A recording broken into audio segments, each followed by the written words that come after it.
Now, it's Red Eye Radio. Gary McNamara and Eric Harley talk about everything from politics to social issues and news of the day. Whether you're up late or you're just starting your day, welcome to the show. From the Uniden America Studios, this is Red Eye Radio. All across America, we are Red Eye Radio. He is Eric Harley, and I'm Gary McNamara. Good morning. Well, it's all over. It's all over. Let me just play this audio cut. It's all over for the Democrats. Is it? This is Dick Durbin on CNN. Okay, get ready for this. All right. This is why you know it's all over. All right. Remember, this is Dick Durbin, Senator Dick Durbin, who compared U.S. troops to the genocidal Cambodian leader Pol Pot. Mm-hmm. This is Dick Durbin yesterday on CNN. Do you think Democrats have also gone too far in their rhetoric in demonizing the other side? Absolutely. I mean, this notion that we're going to characterize MAGA as Nazis, for example, on the other side, that the Republicans would characterize the Democrats as a party of murder or evil. I mean, the outrage is coming from both sides and is unacceptable in both. Just the fact that he said it's wrong. We know, and I guess the party of murder, which I don't hear much. Yeah. Maybe you hear that once in a while on way back when on abortion. I haven't heard that in ages. Well, I think maybe, I don't know if he's alluding to the right has been targeted in assassinations and assassination attempts. There were those comments, over the last week or so. I don't know if he's referring to that. I'm not sure. Yeah, but that's more of the left, not the Democrats. Okay. Yeah, you don't hear that. I don't know what he was trying to connect. Right. If he was trying to connect the party I think or not. I think he's talking abortion in the past. Okay. But the fact that Dick Durbin said it's wrong for Democrats to call MAGA Nazis, wow. Yeah. Wow. Now, remember, he is the guy. What was it? 2003, 2004? Was it past that? Maybe it was later than that? When he said that U.S. troops were just like the Cambodian genocidal murderer Pol Pot. Mm-hmm. And this was, that was based on the troops at Guantanamo. Right. It's like, oh, so they're murdering people down there? So for him to say that, it's all over for Democrats. They're done. Well, I think you should go on Jimmy Kimmel Live and apologize. Oh, wait. He can't.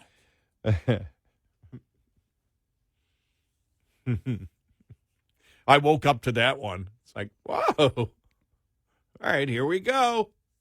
The writing's been on the wall for a while. I think Disney was looking for an excuse. It was inevitably going to come to an end pretty soon. I mean, eventually it would, because Jimmy Kimmel wasn't going to live forever. But he's a fairly young guy. I don't know what's he, in his 50s, whatever he is. I have no idea. Probably could have done that another 10 or 15 years. But it's inevitable that if you're going to be an activist, then go be an activist. Nobody wants to watch you do that. He was the one that said it last summer. That I think he said in 5 to 10 years, there probably won't be any late night TV shows like the ones we have. Well, there's a reason for that. Now, they tried to blame in part the fact that people go to YouTube and watch the shows in segments. They cherry pick the parts they want. And they should have taken a lead from that. What are they watching most on YouTube? The interviews with celebrities. Not Jimmy Kimmel crying. Now, you had one of the Federal Communications Commission Chair, Brendan Carr, make a couple of comments yesterday. And of course, when you heard what Jimmy Kimmel said on Monday, this appears to be the quote. This appears, because I didn't see Nexstar or Sinclair say this precisely. In fact, we'll go to some of their statements coming up here, but this seems to be the quote. And when I saw this the other day, I went, oh, you know what my first reaction was? Jimmy Kimmel's trying to get fired. He knows his show is going to end, and he's trying to get fired. Yeah, he wants to. He wants to go out being a martyr. I felt it was. Oh, that's just another Jimmy Kimmel comment. Yeah. It just kind of blended in with everything else. We're so used to it. Yeah. Exactly. I didn't see it anything as more outrageous than anything else that he said. So here it is. Yeah. Okay. We hit some new lows over the weekend with the MAGA gang desperately trying to characterize this kid who murdered Charlie Kirk as anything other than one of them. And all right, that's the quote right there. Mm-hmm. That a lot of people went, and this is because Monday we knew it. By the time this came out Monday night, we knew there was no indication that he was MAGA. They were attempting to promote that, right? But by Monday night, we knew that wasn't the case, right? And so you had the FCC commissioner saying broadcasters have a license granted by us at the FCC, and that comes with an obligation to operate in the public interest. Look, we can do this the easy way or the hard way. These companies can find ways to change conduct, to take action. Frankly, on Kimmel, or there's going to be additional work for the FCC ahead. Now, that was viewed as the threat and the coercion. But when you actually pay attention to what's going on with late night talk, this was a market decision. And this is let's say, in fact, and he's no conservative, Mark Halperin talking about it on Fox News yesterday. Your reaction to this news, Mark, we'll be learning more about it, but what we know so far. Well, it's incredible that the Walt Disney Company, which for many, many years has allowed The View and Jimmy Kimmel to take up 2 hours of real estate to appeal to the big stations in New York and Los Angeles and Chicago, where the audiences are more liberal, and now at least one station group, and I believe it's at least two, where their stations are in more rural areas and not in the big coastal cities, have said, no, a comment like that in the current environment, less than a week after Charlie Kirk was assassinated, is not acceptable. And the fact that ABC did that under some pressure from the FCC, but more under pressure from station owners, is a watershed. Again, in a history of a company that pumped out The View anti-Trump for a decade, Jimmy Kimmel anti-Trump for a decade, no equal time for MAGA, no equal time for conservative voices. This was a bridge too far under the circumstances. There you go. And this was market forces. I think, again, the market forces were already working against Jimmy Kimmel based on other things, based on, again, the fact that he wants to be an activist. I think that was already turning, that rudder was already being turned. And I think they saw it as a losing game. Keep in mind, Disney fought Florida on what they were going to put in books in front of children's eyes, and that was a hill they wanted to die on. But when it comes to the business of Disney, when it comes to what they air on their network, that's a very different thing. Here's the remarks. This is from Sinclair. Mr. Kimmel's remarks were inappropriate and deeply insensitive at a critical moment in our history. Vice Chairman Jason Smith said, we believe broadcasters have a responsibility to educate and elevate respectful, constructive dialogue in our communities. We appreciate FCC Chairman Carr's remarks today, and this incident highlights the critical need for the FCC to take immediate regulatory action to address control held over local broadcasters by the big national networks. Not sure where he's going there.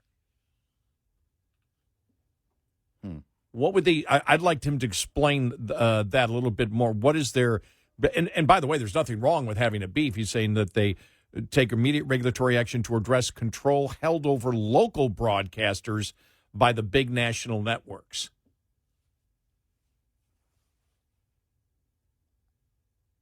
and I don't know. He didn't explain it, but it'd be interesting to find that out. Sinclair's ABC stations will air a special in remembrance of Charlie Kirk this Friday during the Jimmy Kimmel Live time slot. The special will also air across all Sinclair stations this weekend. In addition, Sinclair is offering the special to all ABC affiliates across the country. Sinclair will not lift the suspension of Jimmy Kimmel Live on our stations until formal discussions are held with ABC regarding the network's commitment to professionalism and accountability. Sinclair also called upon Mr. Kimmel to issue a direct apology to the Kirk family. Furthermore, Sinclair asked Mr. Kimmel to make a meaningful personal donation to the Kirk family and Turning Point USA.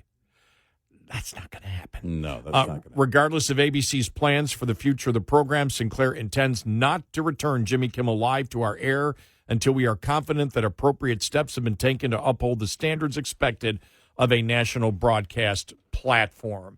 Look, I know that you've got a ton of local station owners that can't be happy at times with the bias of the news that they have to carry. Well, it's part of being an affiliate. And right now, I would say it could be probably for some of them, the most confounding part of being an affiliate.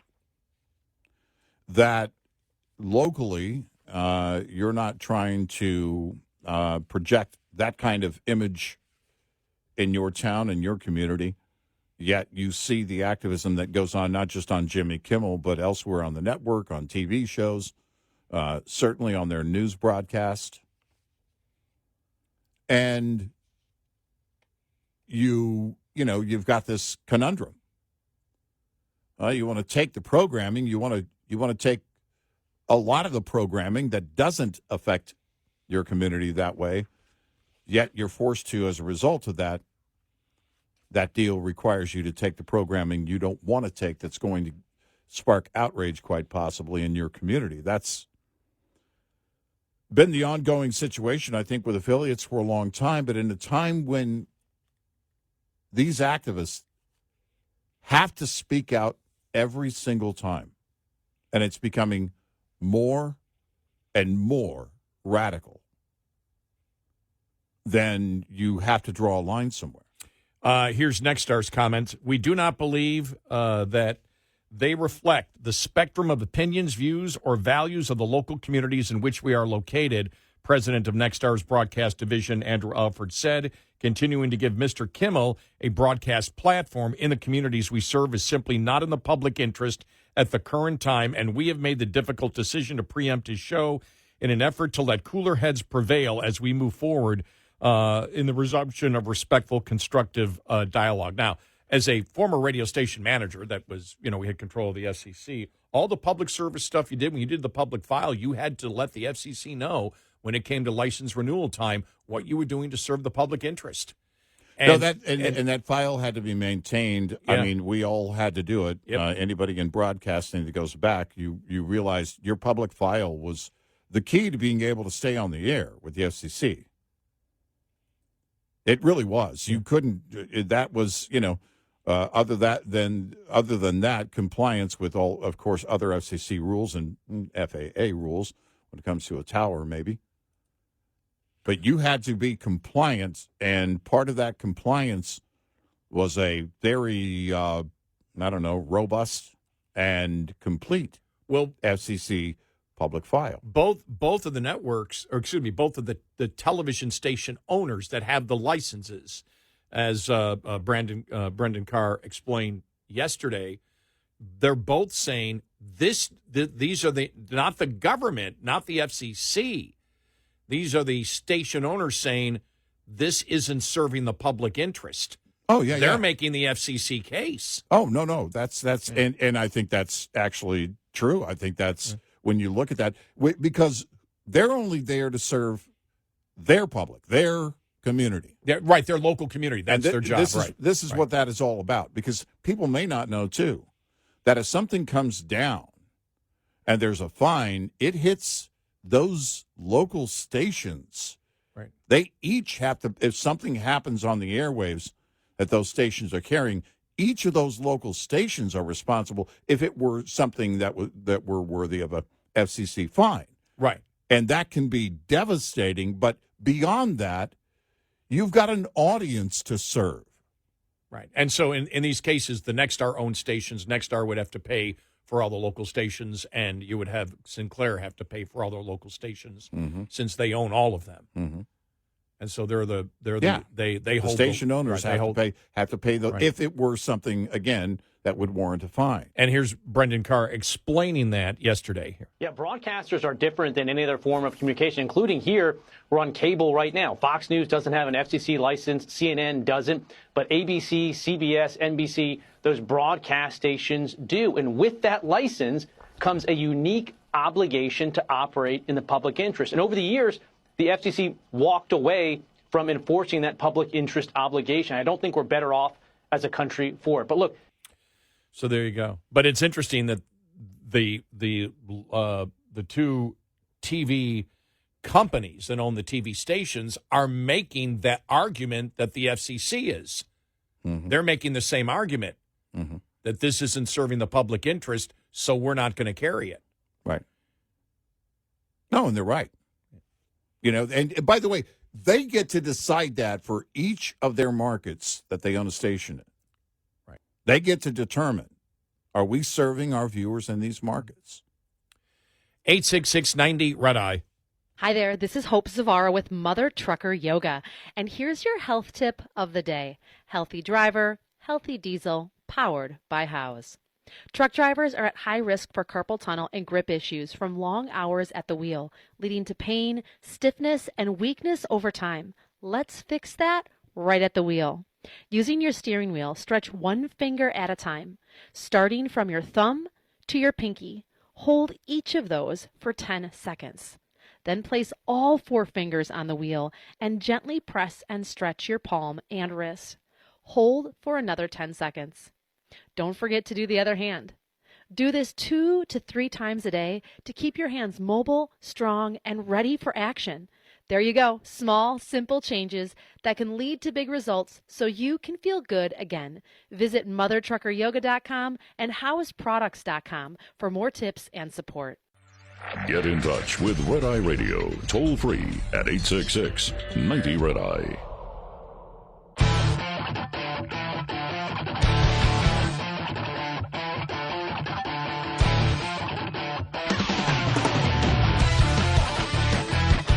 We are Red Eye Radio. He is Eric Carly, and I'm Gary McNamara. You know, that effort, including Jimmy Kimmel there, to attempt to, very late on, actually, by the time he got to Monday night, paint the suspect assassin as MAGA or Republican. I did find that part in YouGov that I couldn't find yesterday, but I did find it. It was like 24% of people believed that the suspected assassin was Republican and 21% Democrat. There was the other part of it that showed, conservative or liberal, and they said liberal, but when they asked the party, that actually came out that way. And the point that we were trying to make is that's what disinformation does. There has never been any information out there that the suspect was in any way a Republican or in any way a supporter of Donald Trump. None. Right. Absolutely none.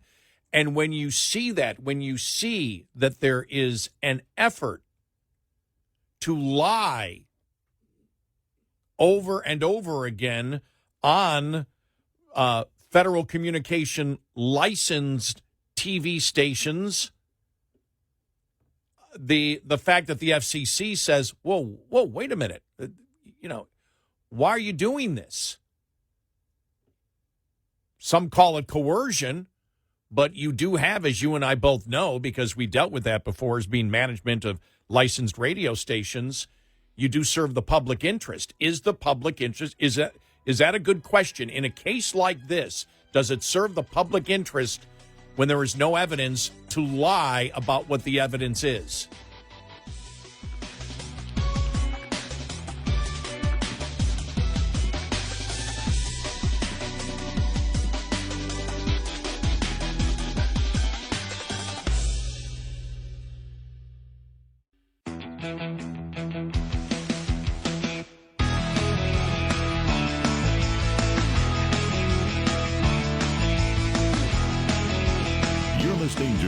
Red Eye Radio from the Uniden America Studios.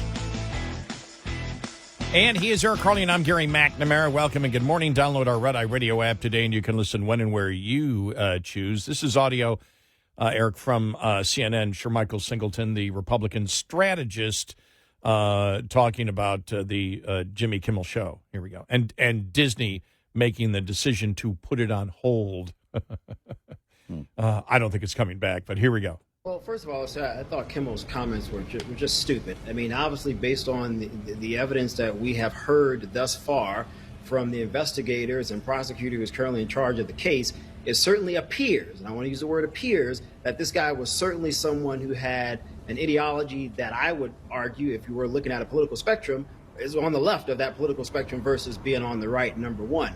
That said, I think Disney is looking at their bottom line. I mean, Disney has faced several tough cycles where they have had some serious financial issues. And when you have Nexstar and Sinclair, those two entities combined cover 80% of the local television market in this country. If those two conglomerates are saying we're not going to carry this show because it's not in sync with our values as corporations, or we've heard some anger from some of our individuals who watch in our various stations, or as Bill stated, you have business before the federal government that you would like to move forward. And by the way, those companies have a fiduciary responsibility to grow and expand those companies for their investors, and they're canceling. Then ABC had no choice but to say, you know what, if we don't cancel this, then you run the risk of conservatives saying we're canceling Disney Plus. We're not going to Disney World or Disneyland. We're going to no longer purchase anything that fits under the Disney umbrella. That becomes a very serious question if you're Bob Iger running this company that has had serious financial issues for at least 6 or 8 quarters now. That's the last thing you want. You're going to go ahead and say, you know what, this isn't worth it for us from a company's perspective. Cancel it, and we just keep moving. Yeah, I don't think it's worthy of, again, a show like that, worthy of protecting. It's, you know, you're not talking about World News Tonight. You're not talking about a show where, or a program or presentation where people are supposedly getting their news. You're talking about a late night show, and the ratings for late night TV we've seen are in decline. Jimmy Kimmel said it himself last year. Jimmy Kimmel takes significant time away from that show. He has fill-in hosts on a regular basis. So Disney looks at that and says, all right, we can suspend it. We'll see if the word cancellation comes into play. That's probably has to do with contract negotiations, some kind of exit arrangement, if it's going to come to that. But there's no long-term vision with people like Jimmy Kimmel on the air on a big network. There's no reason, there's no business reason to suspend him now, to put the show on hold, and then bring him back. No. You make the problem worse. No, it's about negotiating right now, probably the exit. Right. And you don't say cancellation, because cancellation, then his lawyers get involved and everything else. And you say indefinitely, preempted indefinitely, until you get that exit arrangement in place. And I don't know what the revenue numbers are. We know the revenue numbers for over at Colbert. It doesn't matter how many Emmys you win. It doesn't. The prize, it doesn't. The prize is success when you have people watching, and those people respond to advertisers, and those advertisers want to be there because those people are watching. You know, that you make a great point, because in the media business, there's all this hype and hoopla about awards, and they mean diddly and they mean squat. There's nothing to them. The only thing that really matters in this business is are you making money? Do you have an audience, which is really your job? I mean, the sales department sells it, but are you getting listeners? Are you getting viewers? And is the show selling? If there were an award, which there really doesn't need to be, for greatest amount of ad revenue, that would be a worthy award, but it's already in place. Because the numbers are there. You're already getting the revenue. The prize isn't the trophy. It's the revenue. It's your bonus. That's it. And when you look at those, those presentations, when you look at, the idea of late night TV, yes, it is the case that people are watching other things. They want to go to watching whatever it is on demand, streaming and everything else. And you're competing, with a million other different, not just TV channels, not cable channels, YouTube channels, posts on social media. People are scrolling social media while they watch television. People are scrolling social media while they do pretty much anything else. If you're sitting in front of a TV, I forget what the poll said. It was like 70, 80% while they're supposed to be watching TV, are scrolling social media. Of course they are. You don't have their full attention when they're in front of your program. And that's what we do in broadcasting. We're vying for people's attention. It's the attention from a number of things. Anything that gets you away from what we're presenting in the broadcast is what we're competing with. And with Jimmy Kimmel, again, I mean, it isn't for Disney one of those hills they want to die on. We've seen the types of hills they'll die on. Jimmy Kimmel isn't one of them. You'll occasionally, haven't in a while, but, in my career, people have said, well, this is your job. It's like, well, no, my job is not what you think it is. My job, when it comes down to it, our job is to get listeners for the commercial breaks. Mm-hmm. That's everybody's job, and that whether you're on TV, radio, whatever you're on in the commercial broadcast spectrum, that's your only job. Now, people say, okay, well, then that's horrible because then you have to adapt to what commercially people want. Well, yeah, but commercially, what people really want is authenticity. They want authenticity. They want authenticity. They want to be entertained. If they can learn something that they didn't know before that they can take to somewhere else, they also want that. But I have found, and it's now into my 44th year in this business, commercially, and I find it very open and I think you think the same way, and very, very free if you're not a complete moron. Yeah. Well, it just happens to be that a lot of great programming just happens to be commercially viable. And in fact, it's funny how it works that way, because if it is great and thoughtful programming, Americans want that. And you work for the audience, then naturally they're going to come to you, and then the advertisers will follow. That's right. That's how broadcasting works. It's how the entire world of podcasting works. It's all of it, and you have to decide from the get-go of what you're going to be. It's easy. There's some low-hanging fruit out there if you wanted to get people's attention. Then you've got to keep that up, because that low-hanging fruit isn't going to always be there. If you want to be, shocking or something like that, your audience, for what we do, wants you to be thoughtful in your presentation. You have to be entertaining. But, again, if you're doing it right, it also happens to be commercially viable. That's the whole point. Right. But if you're not, you're gone. Mm-hmm.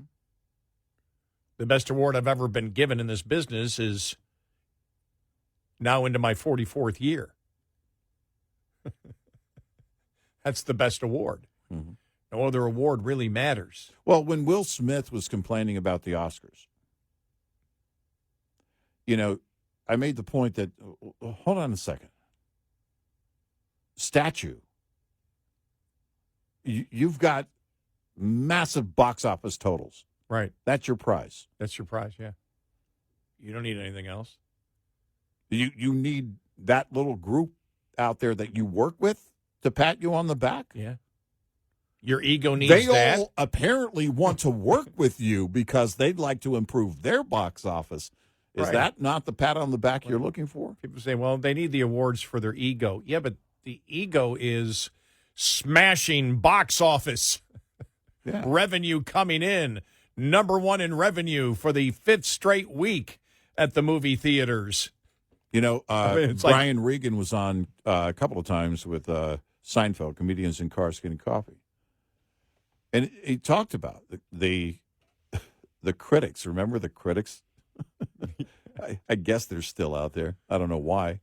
But, he said a critic would come in and watch the show, like my Monday show in Manhattan or whatever, and they'd write about it and blah, blah, blah, blah, blah. And Brian Regan was like, you don't understand.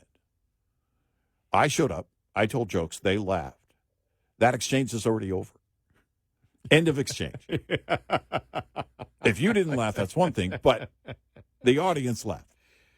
I've always found, I've always found the whole concept of critics really interesting because it's one person's viewpoint, because you can make the case that even the most popular movies might only be of interest to a third of the population, but that makes you the biggest movie ever. Right.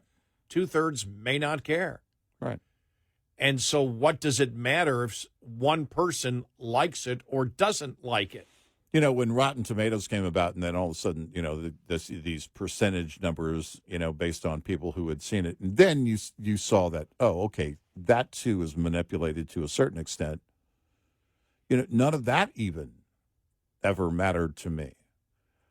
There's a couple of things, and I think it's pretty mainstream approach for me. I think a lot of people share this. You better hook me in the trailer. But I also can't look at a great trailer and think, I pretty much just saw the movie. Don't cherry pick everything out of your movie for that 2 minutes and then present it. I'll know it when you do, because it's like, okay, you didn't save anything at all. You just dissected your movie and put the best parts in 2 minutes, and I think I'm done. I just saw it for free. But doesn't, for example, the argument that defeats critics, Hallmark, what is it, Great American, I forgot the other one, the other network that exists out there. Yeah. And the business model they have, where do any critics like Hallmark movies? Any? Ever? Right. In the history of all critics? Right. Has any critic ever said, what a great Christmas movie from Hallmark? Is Adam Sandler's, the silly movies, Yeah, exactly. are they going to get an Oscar? Probably not. What was the one, Uncut Gems, where they, you'll want to watch this performance. And it was like, okay, that's fine. I mean, he did a good job. It was kind of interesting movie. That's great. But the Sandler stuff, if you're looking for a Sandler movie, all right, Happy Gilmore 2 or whatever. Those are the things that I look at. And, I said to you with like the Emmys, I don't care anything about anything contrived. It's got to be, again, they're working too hard to make something part of their agenda, and just make a good action movie. Tom Cruise seems to be right now on a pretty good click. Make a good movie for a solid reason, and I might watch it. 866-90 Red Eye. We'll be right back with more Red Eye Radio with Eric Harley and Gary McNamara.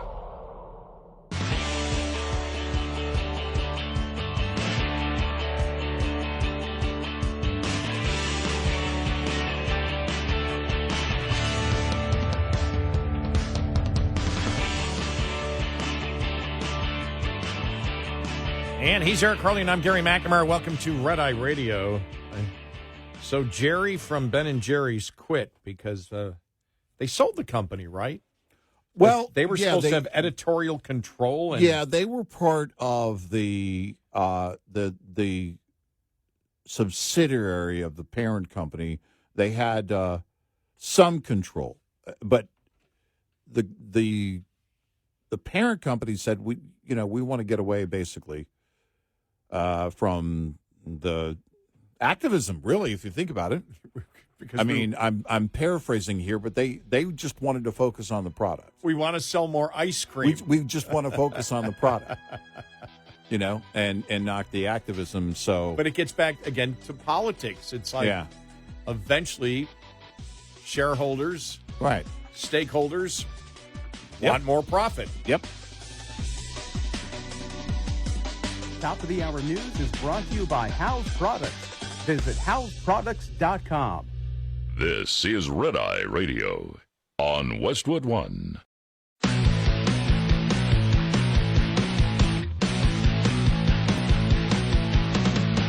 Now, it's Red Eye Radio. Gary McNamara and Eric Harley talk about everything from politics to social issues and news of the day. Whether you're up late or you're just starting your day, welcome to the show. From the Uniden America Studios, this is Red Eye Radio. All across America, we are Red Eye Radio. He is Eric Harley, and I'm Gary McNamara. Welcome. Thank you for being here. When we talk about the marketplace of ideas and the marketplace of the media, when we start talking about, commercialized media, which is what the vast majority of people watch, 95% of the time? Maybe even more? Yeah. Because even YouTube is based on that. Yeah. So everything that you watch is based on people attempting to get more people to watch them. When you look at, for example, and understand there's a difference between, for example, stations that may be a conservative, conservative talk radio station. That's a format. Radio is more niche. It just is. Mm-hmm. You have country stations, you have rock stations, you have whatever. Yeah. When you look at the massive TV networks that used to be massive TV networks, the vast majority of their programming is not political. The vast majority of what, as we talk about the late night shows, were not political. And could you imagine, for example, where would we be if we decided that tomorrow all we're going to do, you and I, is have do Jimmy Fallon kind of silliness with TMZ guests? You're going to have people revolt. That's not... Well, I'd be the first one. You'd have to find a new coworker. But aside from that... but it's... And that's the thing, the thing that they don't understand. And the thing, for example, I was reading here, embarrassment for MSNBC and CNN as upstart News Nation wins out in primetime ratings. Now, it's just Saturday night, and that's not a big thing, but it's the Free Beacon doing the article in there. News Nation and upstart middle-of-the-road network embarrass CNN and MSNBC by beating the liberal legacy networks in the coveted 25-4 age demographic during its Saturday primetime lineup. News Nation averaged 44,000 viewers in that age group. By the way, for a national news network, that's nothing. In the age group during the 8 p.m. hour when it ran a special report, The Killing of Charlie Kirk, according to Nielsen, CNN's rerun of Real Time and Bill Maher fell short at 38,000, while MSNBC's weekend primetime reached only 32,000. When you look at that, now you're talking about all news or news and opinion networks. Mm-hmm. And one of the problems for the left is, for whatever problems people may have with the right, and opinion radio, opinion programming, whatever. The problem with the left you can look right towards what they were defending. What they were defending isn't normal. You and I have said this many times. Tell us where we're radical in any way. Yeah, it's interesting that the point you just made, I've been thinking about, well, since yesterday morning when we got off the air, quite a bit. Really? About what is normal in society. Yeah.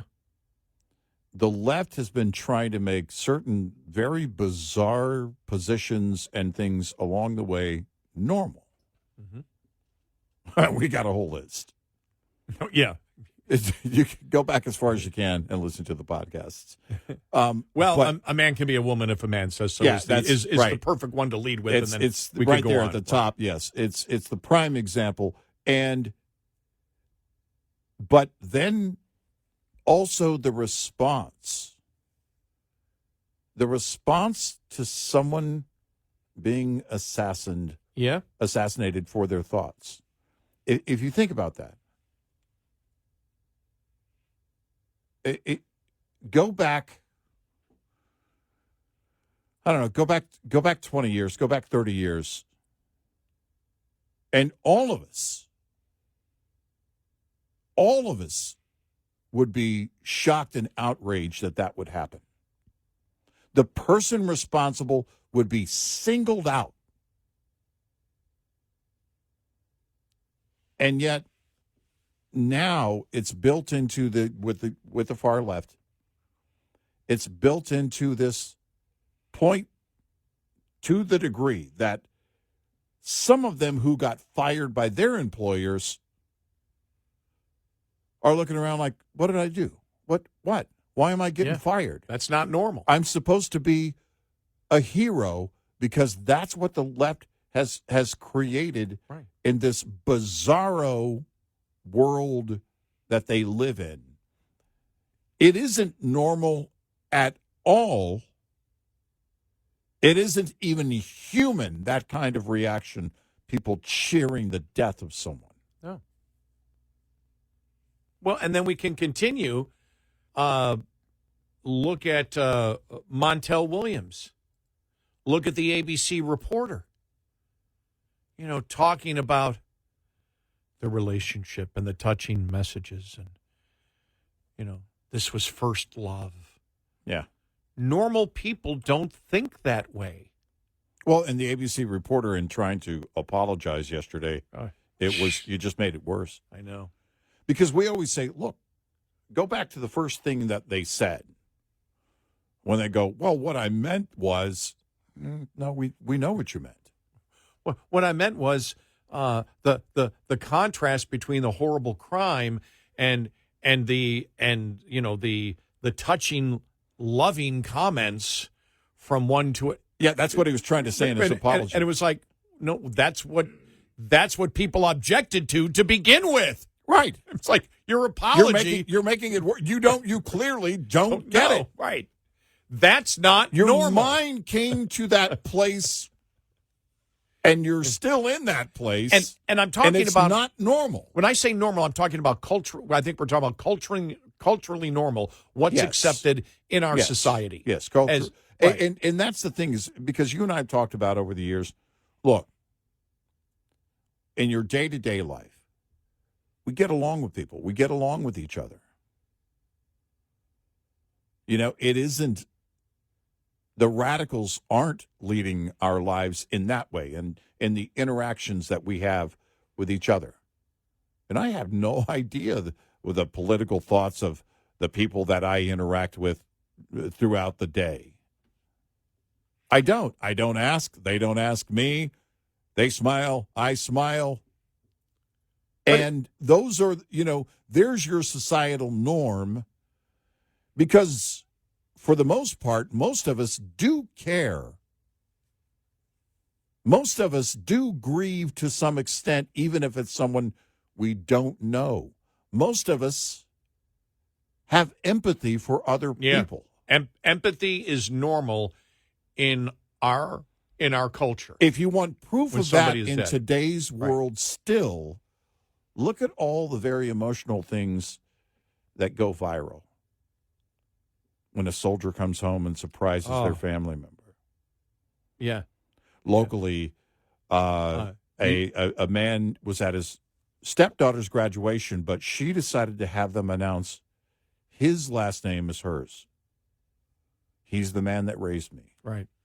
That went viral locally. It's going viral now. And, and these are the things where there's this clearly empathy as a society that we have for other people while we can still have disagreements on other fronts. I'll give you a perfect example for us. The comments we've got whenever we've talked about our parents. Yeah. Everybody relates to it because they've had parents. Right. And, when there's, I will always have such gratitude, as I've stated many times before, and I'm sorry if I overstated it, but that's just how I feel. The affection is so deep, whether we have disagreements in opinion or whatever, the way, and you caught a lot of it when I was out, when my mom died a little over 5 years ago. I don't think that can ever be overstated. Yeah. I don't think it can, and because I got the social media stuff. Yeah. But you were there for the 3 days that I was out, getting phone calls at it every day and messages to you because you were on the air and you expressed it to me. You just said, Gary, it blew me away, but that's normal. It's normal, but it's a great normal in our society. It's one of the things that in our culture makes us a great culture.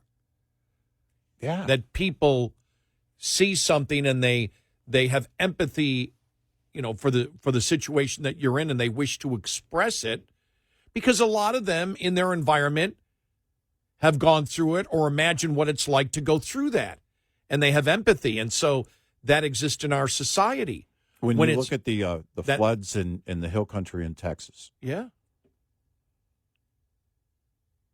And the overwhelming number of people were grieving that didn't know these individuals, didn't know the girls that were lost, the people who died.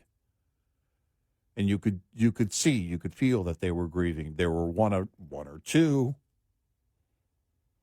And I don't know where this comes from, that feel like they've got to be the hero for the left.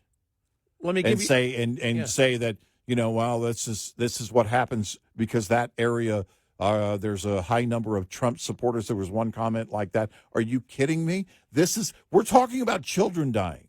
The fury and anger from the left over thoughts and prayers. Yeah. In our culture, that's not normal to be furious about that. Right.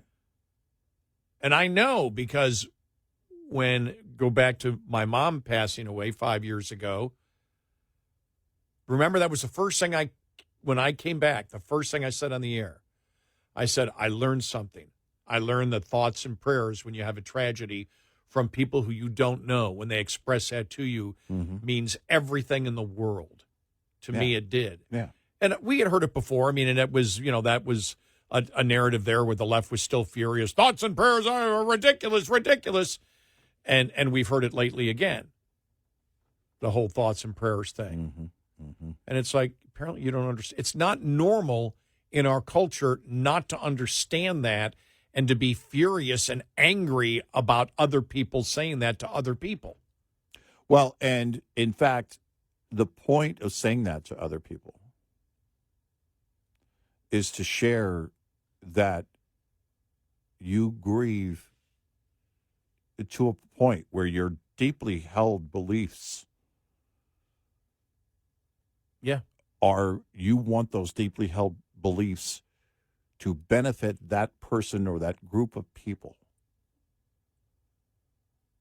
that you're reaching far into those deeply held beliefs for that purpose. I can't think of a greater act of empathy. And the left can't stand it. And that's not normal. 866-98-RED-EYE. Brought to you by FPPF, Fuel Power Max. It's a common road rumor that it's impossible for one-truck owner-operators and even carriers with just 2 or 3 trucks to get freight direct from the source, the shipper. Yet, hard-won experience from untold numbers of owner-operators with authority disproves the notion.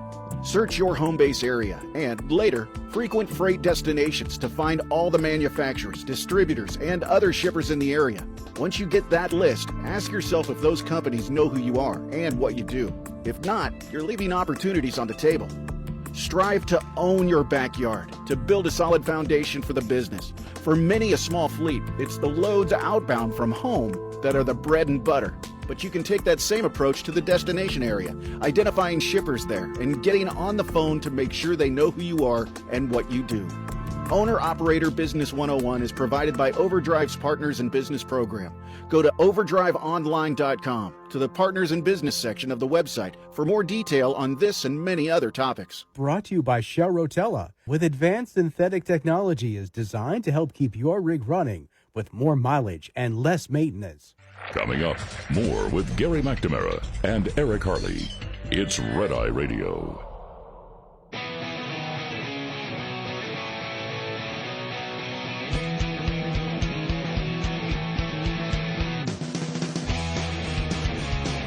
We are Red Eye Radio. He is Eric Harley, and I'm Gary McNamara.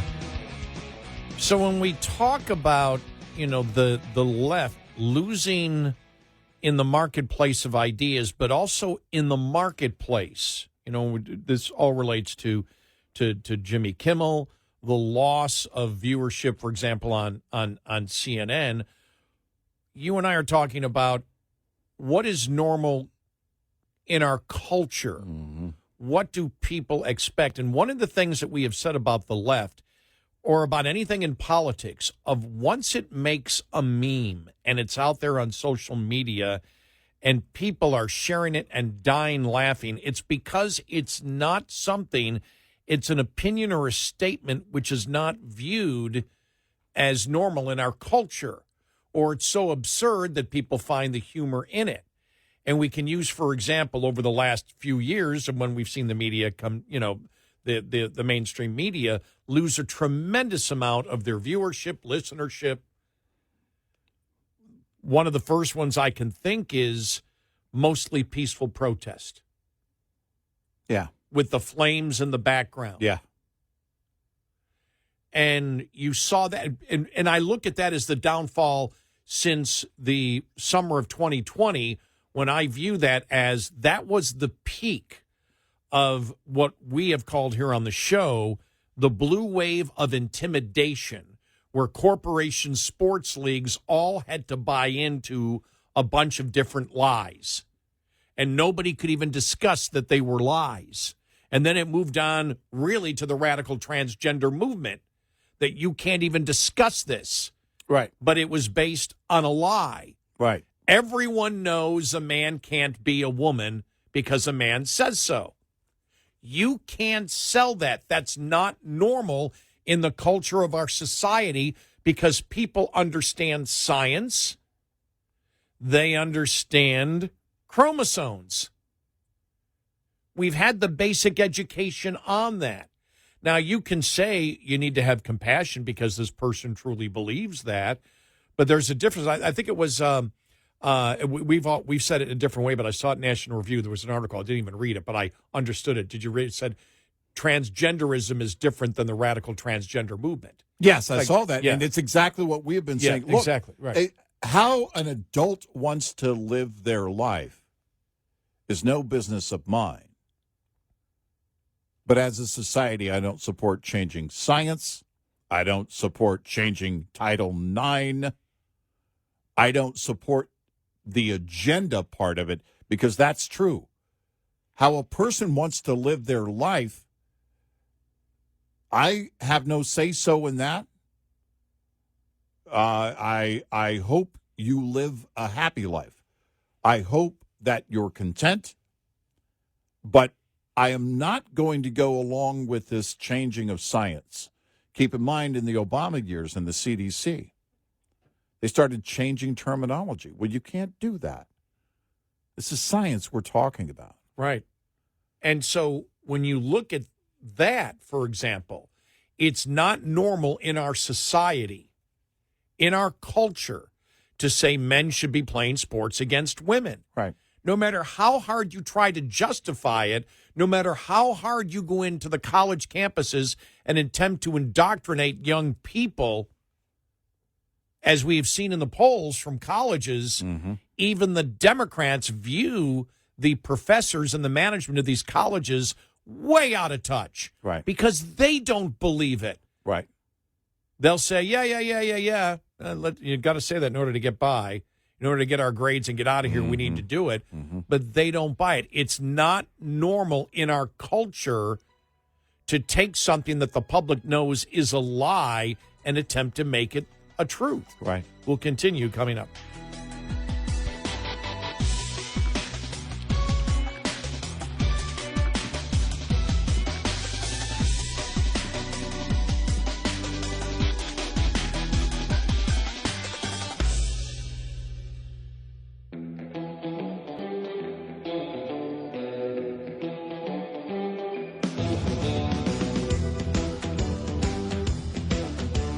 Catch all 5 hours of the show live every night on the Red Eye Radio app. Available in the App Store.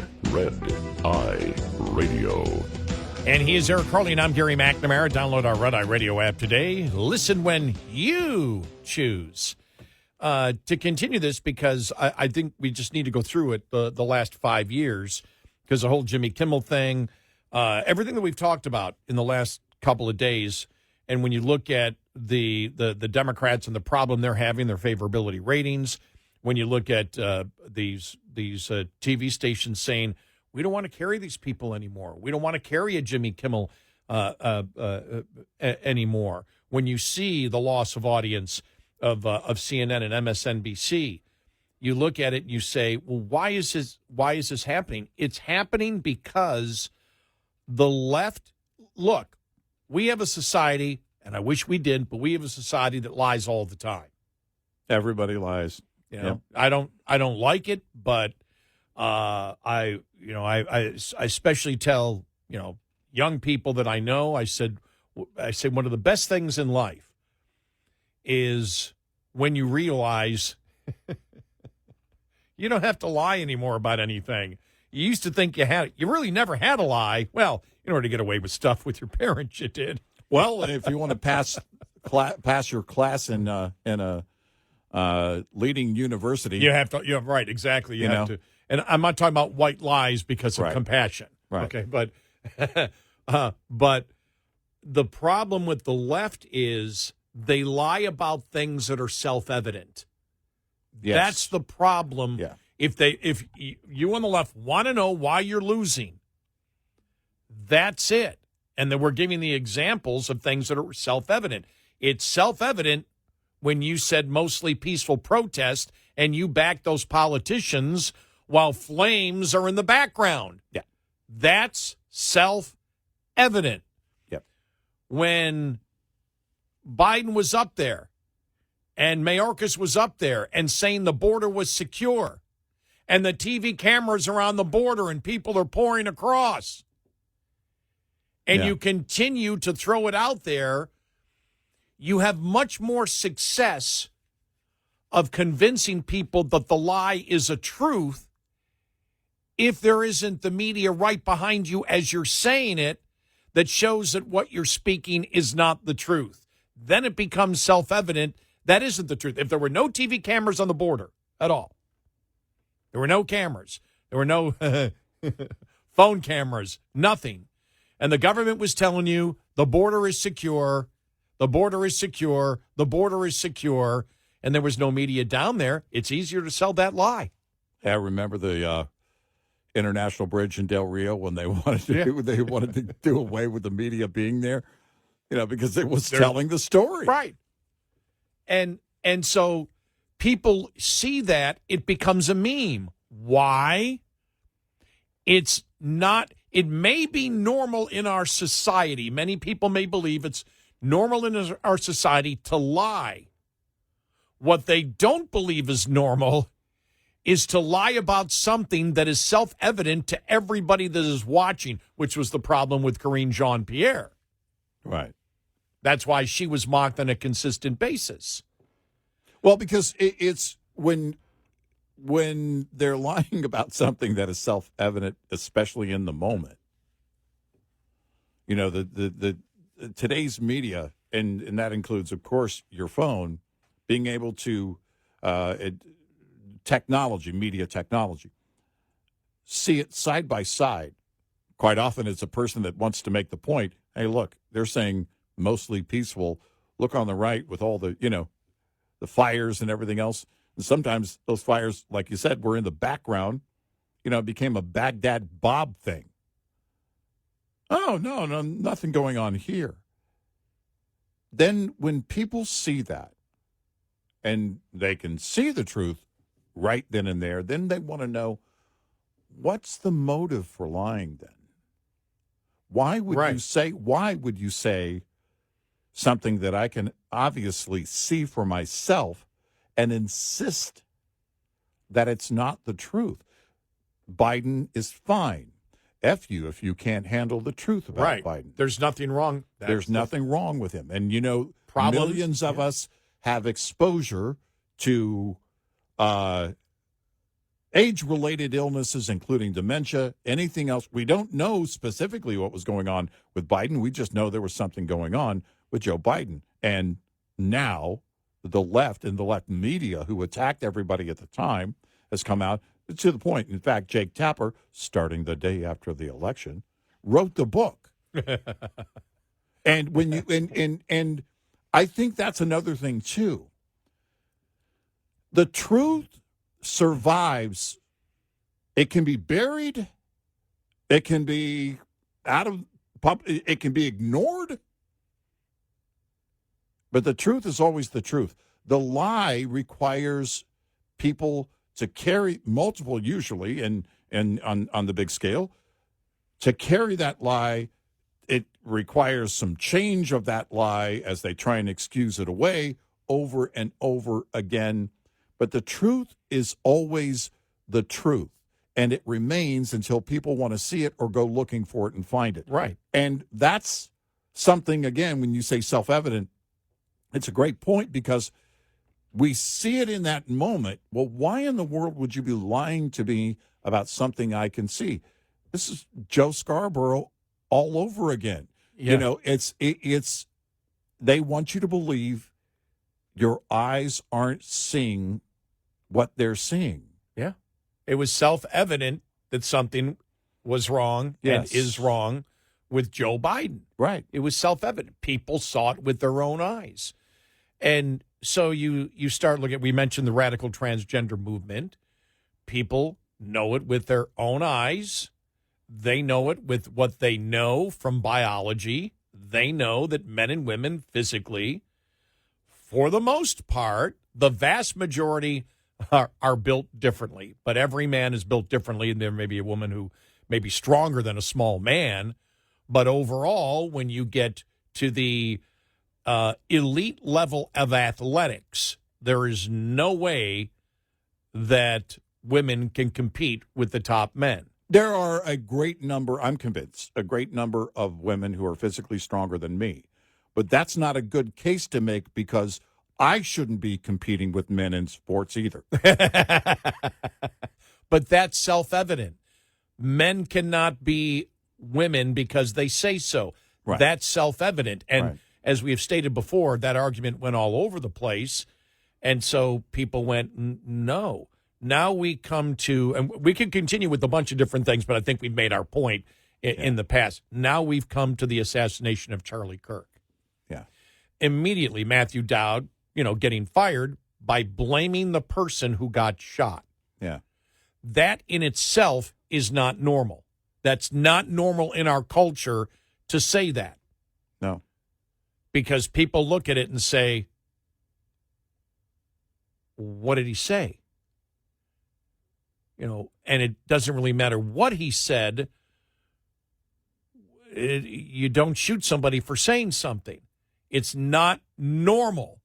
It's not normal or accepted in our culture to do that. So to make that argument, again, is not normal because in our culture, it's pretty self-evident that we do not shoot people for things that they have said. Right. Then you go through and you say, all right, you're saying he said these radical things. Let me see what he actually said. You see the videos, and it's like, well, I may disagree with him, but he's the nicest guy out there and loves everybody. In fact, he's promoting the fact, because still, we're in the arena of ideas, and so we knew who Charlie Kirk was, and so did people that maybe listen to talk radio. There's a ton of people who had no idea who Charlie Kirk is. Yeah. Yeah. And so they start finding out, they go, well, this guy isn't what. So your lie, again, becomes, when the facts come out, it's self-evident to people. They're looking at, well, you're an idiot. You're wrong. Yeah. And so when you then go to the point and saying, well, okay, they fired him. Freedom of speech. Freedom of speech got nothing to do with the company. It's self-evident if you know the Constitution. It may not be as self-evident as other things because a lot of people don't know the Constitution, but pretty easy. People know, well, yeah, of course I can get fired from work for saying something stupid. Right. It's different than government punishing me for my speech. Yep. Most people probably understand that too. Then the other thing that becomes self-evident, and this is something that you and I have talked about many times before, there probably is not an American public that understands criminal law than this generation, going from Perry Mason to Matlock to Law and Order to Suits. I mean, you name it. Everything's a legal show. That's why everybody sits there and says, my rights, my rights, my rights, my rights. Why? They've seen it. The impressions of legal information out there because of TV and movies is incredible. So when you see somebody who is assassinated and they have and they have strong political views, it is not normal to assume that his own side killed him. It's not normal. You're trying to sell something that is not that it's not within the realm of possibility, but odds by people's experience of seeing everything in life that they've experienced, that's the least likely possibility. Then when the evidence comes out, and the evidence starts trickling out over and over and over again, and you still stick to that argument as it's becoming more self-evident, you lose that argument. And then it gets to the point of Monday night with Jimmy Kimmel where people say, you're just selling a lie. Somebody was assassinated and you're selling a lie. That's not acceptable. That's not normal. And I know it took a while to get to everything, but I think it was important to get to everything, to break it down as to why the left is where they are today, because they're trying to sell you things that are not self-evident to the viewer or the listener. And they had behaved for a number of years as if those lies that they were telling were the truth. Yeah. Yeah, we have to throw COVID into that. Oh, yeah. You couldn't even bring a question up about COVID. The lab leak theory, not lab leak proof, lab leak theory. Yep. Well, when you look at that, when people look at that and they look at the attitudes of a Jimmy Kimmel or a Stephen Colbert or people who are on the far left, it's not just what they say, it's the arrogance that comes behind it. That arrogance that they carry with them. Because, especially in the wake of someone's murder, that arrogance has no place. None whatsoever. Yeah, that's a great point. You may be able to get away with the arrogance temporarily in other areas. And you can't do on it when issues somebody's or something else. right. But When in the somebody's wake murdered, of someone's murder, that arrogance is never welcomed. Right. If you want to do it about the debt or something, you can get away with it. Right. Can't get away with it when somebody gets murdered. No. 866-98 Red Eye.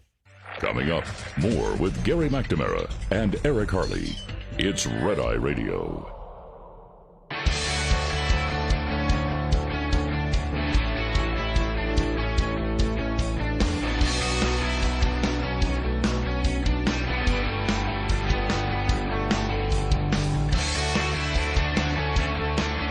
We are Red Eye Radio. He is Eric Harley, and I'm Gary McNamara. Coming up following the top of the hour, the Fed cut the rate.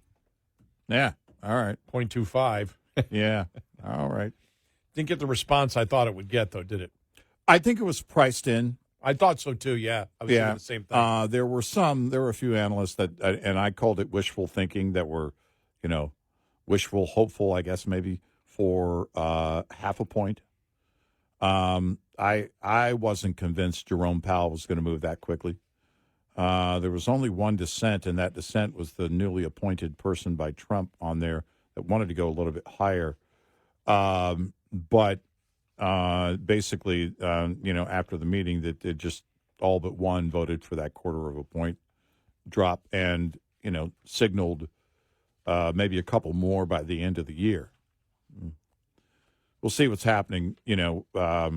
I think every day, we talk about what's going on with President Trump and with tariffs and everything else. But the jobs thing, there has to be some concern there at the White House with what's going on with jobs right now. I don't know what they might be talking about behind closed doors, but you're going to have to get your plan in motion and solidified certainly by the beginning of the year. You've got the midterm there, and we don't want him losing that midterm.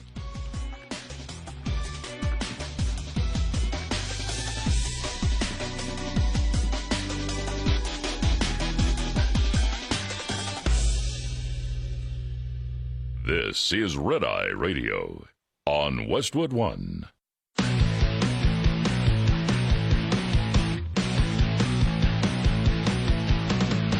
Now, it's Red Eye Radio. Gary McNamara and Eric Harley talk about everything from politics to social issues and news of the day. Whether you're up late or you're just starting your day, welcome to the show. From the Uniden America Studios, this is Red Eye Radio. All across America, we are Red Eye Radio. He is Eric Harley, and I'm Gary McNamara. Welcome and good morning. Thank you so much for being here. All right. I found my headline of the day, and this is a problem with the media. Okay. Now, this comes from Fox, but this is a problem with the media. Yeah. All right. Here's a headline. Okay. And again, it's not like a headline that then you click it and it's clickbait. It's the headline of the story that you can read online. Massive asteroid, bigger than a skyscraper, heading towards Earth at 24,000 miles per hour. Now, what does that headline imply to you? We're doomed? Yes. That we're going to get hit by a meteor, right? Mm-hmm. No. It's going to miss us. And it's not viewed as a problem at all. And the headline, massive asteroid bigger than a skyscraper headed towards Earth at 24,000 miles an hour. It's not headed towards Earth. It's not headed towards Earth. Headed towards Earth means there's a chance it's going to hit us. That's what's implied. Yes.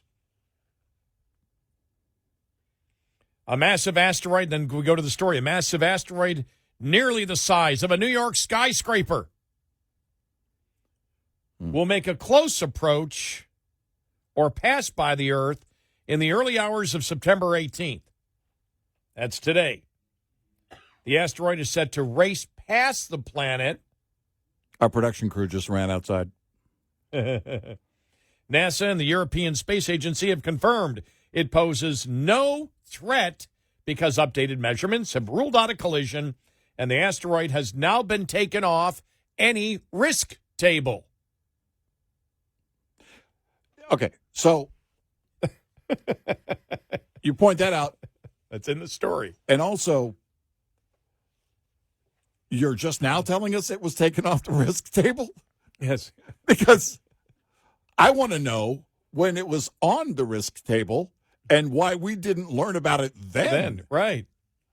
But the headline should be, massive asteroid is no threat to hit Earth. Right. Correct? That Yes. should be the headline. Or it was a threat at one time and we didn't tell you. When they say it was taken off the risk table, whoa, hold on. When was it on the, were you guys going to tell us? They discovered it in March. All right. Because I'm all ready to get Aerosmith's daughter on the phone and call Billy Bob Thornton. Find out what's happening here. Frodo on his motorcycle. Oh, wait, that was the other one. Really, Hollywood? You did two asteroid movies at once? Yeah. Yeah. Yeah. Aerosmith's daughter. Steve Buscemi was in there. Got to have Buscemi. Buscemi was member. Yeah. Well, I say if it's a real scenario, we call Buscemi first because I'm looking for some comic relief. He's pretty good at it. Bruce Willis. All right, what's your backup plan? Yeah. We don't have one. We don't have one. What? Yeah. I mean, you're the United States. Yeah. What do you mean you don't have a backup plan? You mean we're it? By the way, when they're giving their asks to Billy Bob Thornton, they don't want to pay taxes. And I'm thinking, you guys didn't go big enough. Back then, it was like, oh, okay, cool. Now it's like, oh, no. There's a whole list. We don't ever want to pay taxes. And then the next word, ever. I do remember that one. Ever. Isn't it amazing? There it is, an adventure movie, and you and I are focused on the tax aspect of it. That, to me, was the bright point of the movie. They, again, should have had better lawyers, but that was a bright point right then. Yeah. It was so funny because I met a woman one time who said, oh, she just absolutely loves Aerosmith. She goes, I love Aerosmith. Yeah. And it was that song. And I found that out because I would send her, I would send her stuff. I go, would you like this song? She goes, no. And I go, well, wait a minute. You don't actually like any of Aerosmith. You just like the song. You just like that song, which really is not indicative of the vast majority of Aerosmith. Right. Yeah. Give me Draw the Line, Toys in the Attic. Right. All day. That's it's. Well, then you like ballads. That's what you're telling me. Right. You like syrupy ballads. Exactly. Yeah. When Aerosmith didn't have to worry about it anymore, keeping that male audience, they decided, let's do a ballad for the movie. Right. Exactly. Well, I think, they kind of started with a ballad. Dream On's kind of a power ballad, So. That was viewed as unique at the time. I can still remember. I remember hearing that in 74? late 1973, I think it was. Either late 73 or 74, because it was my first year in college. Yeah. And it really didn't fit a genre. No, it really didn't. It didn't. We didn't really have. You didn't have that genres, genre. Right. Back then. But you're right, it didn't. And of course, if you were aware of Aerosmith and all their other stuff by then, already you knew. Yeah. So, Emma Bussey, do a better job, unless the editor put in that headline, which is completely and totally misleading. Yeah. Massive asteroid bigger than a skyscraper headed towards Earth at 24,000 miles an hour. I mean, that got my attention. I go, I guess I'll read the body. And they didn't get any extra clicks because it was already there. My eyes just went down. It wasn't wasn't even clickbait. Right. Ooh, but the scroll now is the new clickbait because the ads are embedded into the content. scrolling is what gets you. By the way, there are some sites that need to just stop it because you scroll. It's like I can't scroll anymore. Just keep popping up over and over again. It's just and they're the takeover banners. It's like okay, well I can't read it. So now what? I mean, I usually just back out of the story and look for it somewhere else. It's crazy. I don't mind ads. Let's be reasonable about it. You know, but I've learned that the scrolling now is a part of it. They want you to scroll. Expand the story to see more. Read more. Nah, I've read enough. I don't want to see how it ends. I know. I just. Yeah.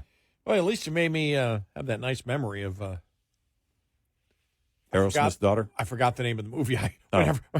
I know the movie is okay. I know the movie is Aerosmith's daughter from you. Yeah, Armageddon, starring Aerosmith's daughter and Billy Bob Thornton and Bruce Willis. Yeah, great Bruce Willis movie. There are a number of them. Yeah. So, there's another thing too, is that you look at, if you go to his IMDb page.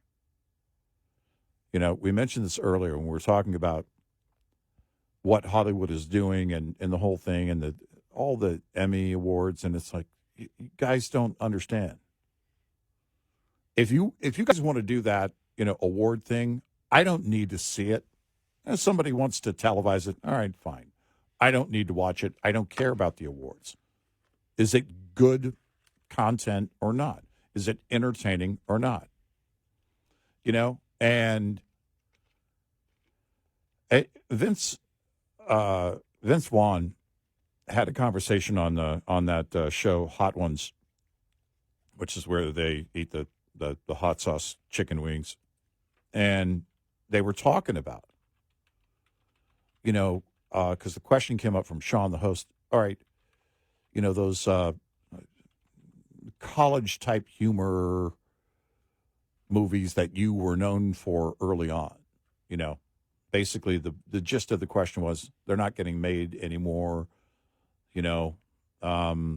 and Vince responded to that saying, I'm hopeful that will change, or that is changing, or whatever. If you don't understand who your audience is, I think this relates to the Jimmy Kimmel thing. The station owners know their audience because they're right there on the ground. Even if it's a company that owns stations in multiple markets, they have to understand those viewers in those markets. And the networks have a different agenda. And when you're trying to, that balance of station ownership, that's your bread and butter. That's everything. You've got to understand who your audience is. Hollywood has forgotten that, and they don't care. There are a few exceptions out there. There are some really good shows. Landman, that's being filmed right here in our backyard. I've been told it's really good. I haven't watched it yet, but it's on my queue. But he gets it. Taylor Sheridan gets it. Taylor Sheridan gets it. Just and it's why I think he insists on writing every word of everything he's creating. He's looking at it going, look, this is what it has to be. When I come up with something, it's on me to, follow through with something that the audience is going to enjoy, that they're going to consume and understand. And but this patting of the back, of patting each other's back and, the whole thing. And I saw the stories about Colbert, receiving his Emmy Award the other night. This is further proof they don't get it. You're so far removed. Yeah, I know. I don't know if people know. TMZ stands for 30-mile zone. That 30-mile zone is literally, I can't say that. That's what liberals do. It is that handful of people. It's relatively few people And when those people don't know how to communicate with others, we've been talking about what's normal, what's not normal. And if you're in the entertainment business and you don't know how to entertain, that's not normal.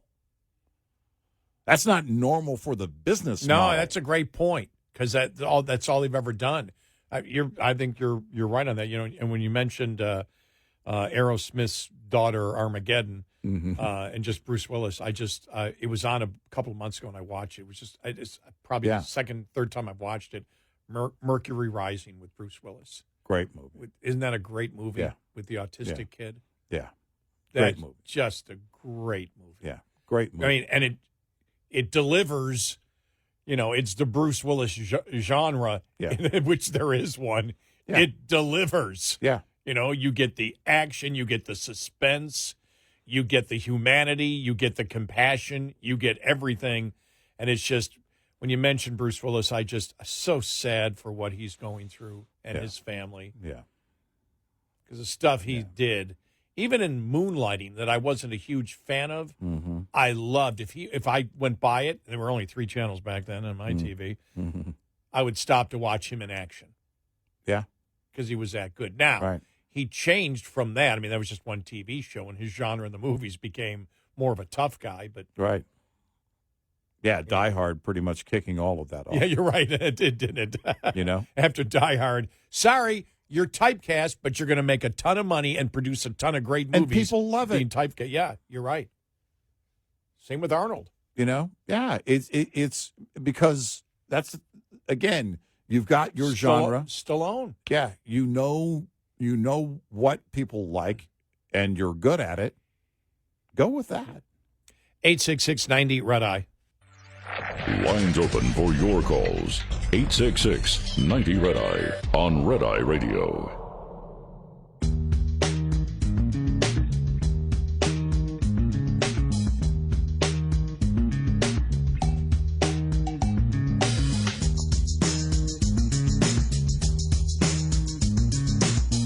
We are Red Eye Radio. He is Eric Carly, and I'm Gary McNamara. Good morning. Let's go to Steve in Little Rock about Jimmy Kimmel. Steve, welcome. You're on Red Eye Radio. Welcome to the show. Hi. Good morning. And, of course, as always, we are doomed. We are. Thank you, Steve. Yeah. Thanks so much. I want to read you the comment that I put on our friend Dan Mandis' page about Jimmy Kimmel. And I think this sums it up pretty good. I don't think he realized that accountability culture was going to last for more than a few days. He's been allowed to lie, applauded for lying, expected to lie, and even encouraged to lie for so long he thought he was untouchable. He is where his core audience turn for their liberal lies of the day. Yeah. Yeah, Sure. I don't disagree with any of it. I think there is a comfort zone and a bubble that they live in. And I don't know if he pays attention to the response, but I'm going to guess a lot of the response he would get from a lot of the TV stations, the rural TV stations that are owned by Nexstar and Sinclair. Thanks, Steve. Probably were quite brutal a significant portion of the time. But the difference is here, if he thought that he was that he was safe, everything changes if a national figure is assassinated. Yeah. That's a whole different thing. And that was, people saw it. That was all over social media. You think about it. The horror of that shooting, it's still there. You can still see it. It hasn't gone away. You can still see the shooting up close. It's horrible when you see it. I've watched it the one time and like a couple hours, it was like an hour afterwards when it was there. But it is still there. I know it's still there on social media. They haven't taken it off. And it's horrible to see. Absolutely horrible. Yeah. And I saw that the one pastor who was in the vehicle with him said he was dead in the vehicle. He was killed instantly. And you see stuff like that, and then somebody's again doing what he did. He believed that that he was in this bubble that he couldn't be touched. And yeah, Jimmy Kimmel had that arrogance again that he carried with him. And it's A lot like, snarkiness again, too. The Colberts of the world and a lot of them that carry that arrogance. They see themselves as heroes. But again, that the arrogance, and then based on the fact that what he was saying by Monday night, it was self-evident was not the truth. Right. And it wasn't about fiscal policy. It was about a murder investigation of an assassination. Mm-hmm. And that's no longer funny. You can't even make the case that it was funny. When he was saying it, you didn't even hear his audience laughing.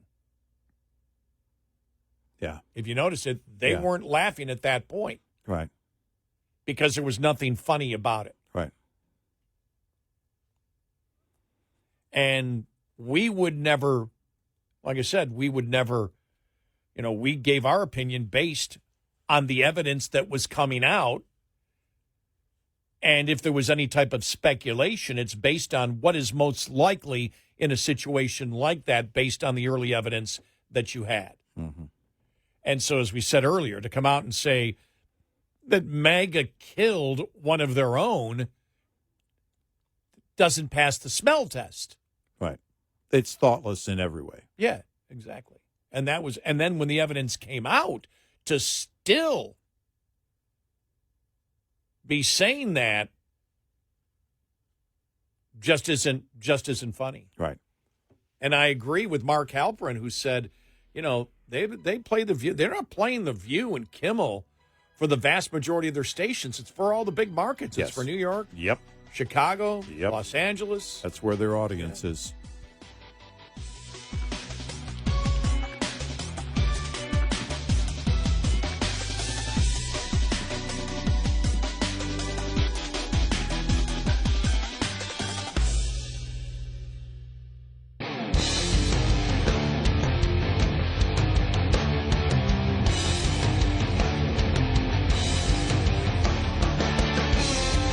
On our website, rediradioshow.com. Show info with stations, podcasts, and more. Red Eye Radio. And he is Eric Carly, and I'm Gary McNamara. So who does that leave now on late night?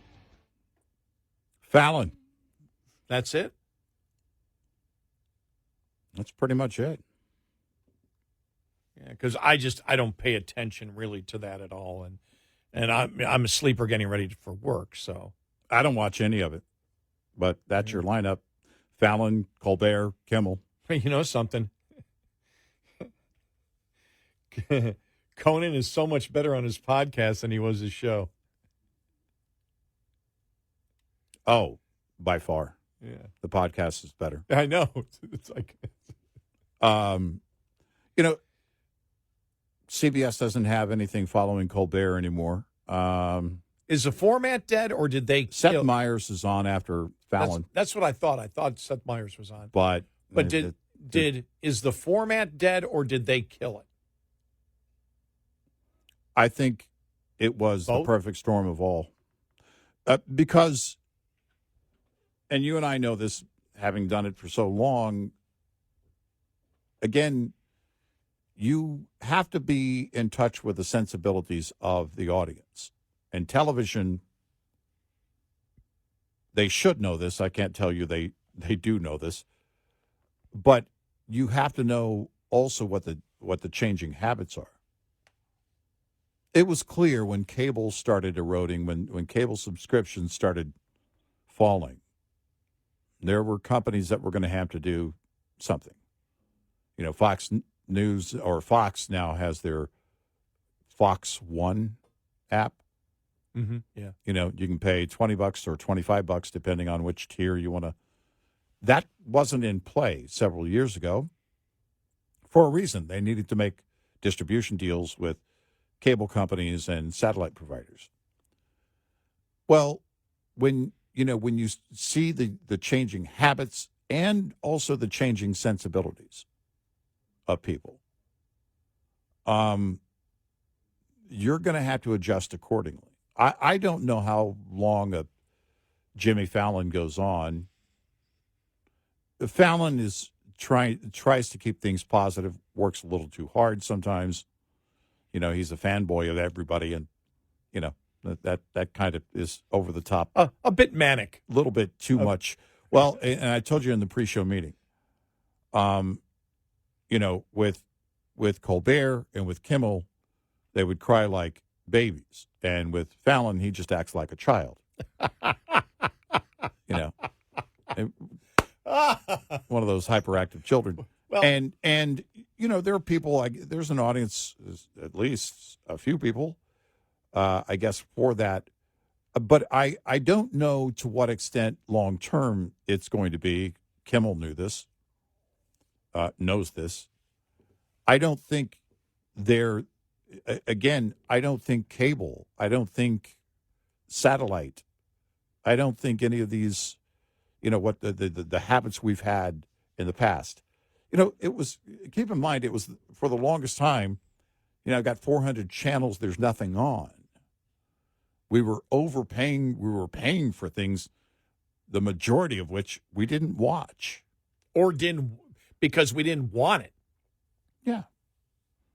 Well, and so now it gets down to the very fragmented streaming thing, and that's highly imperfect, because you're not going to get people to jump on and stay on unless they have a reason to stay there for the content.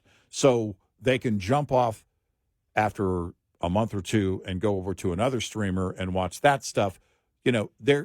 You're asking for people's attention and their money, and we have less of both these days that we want to give. And the reason I ask this is because I've been, over the last couple of years since I went, full streaming.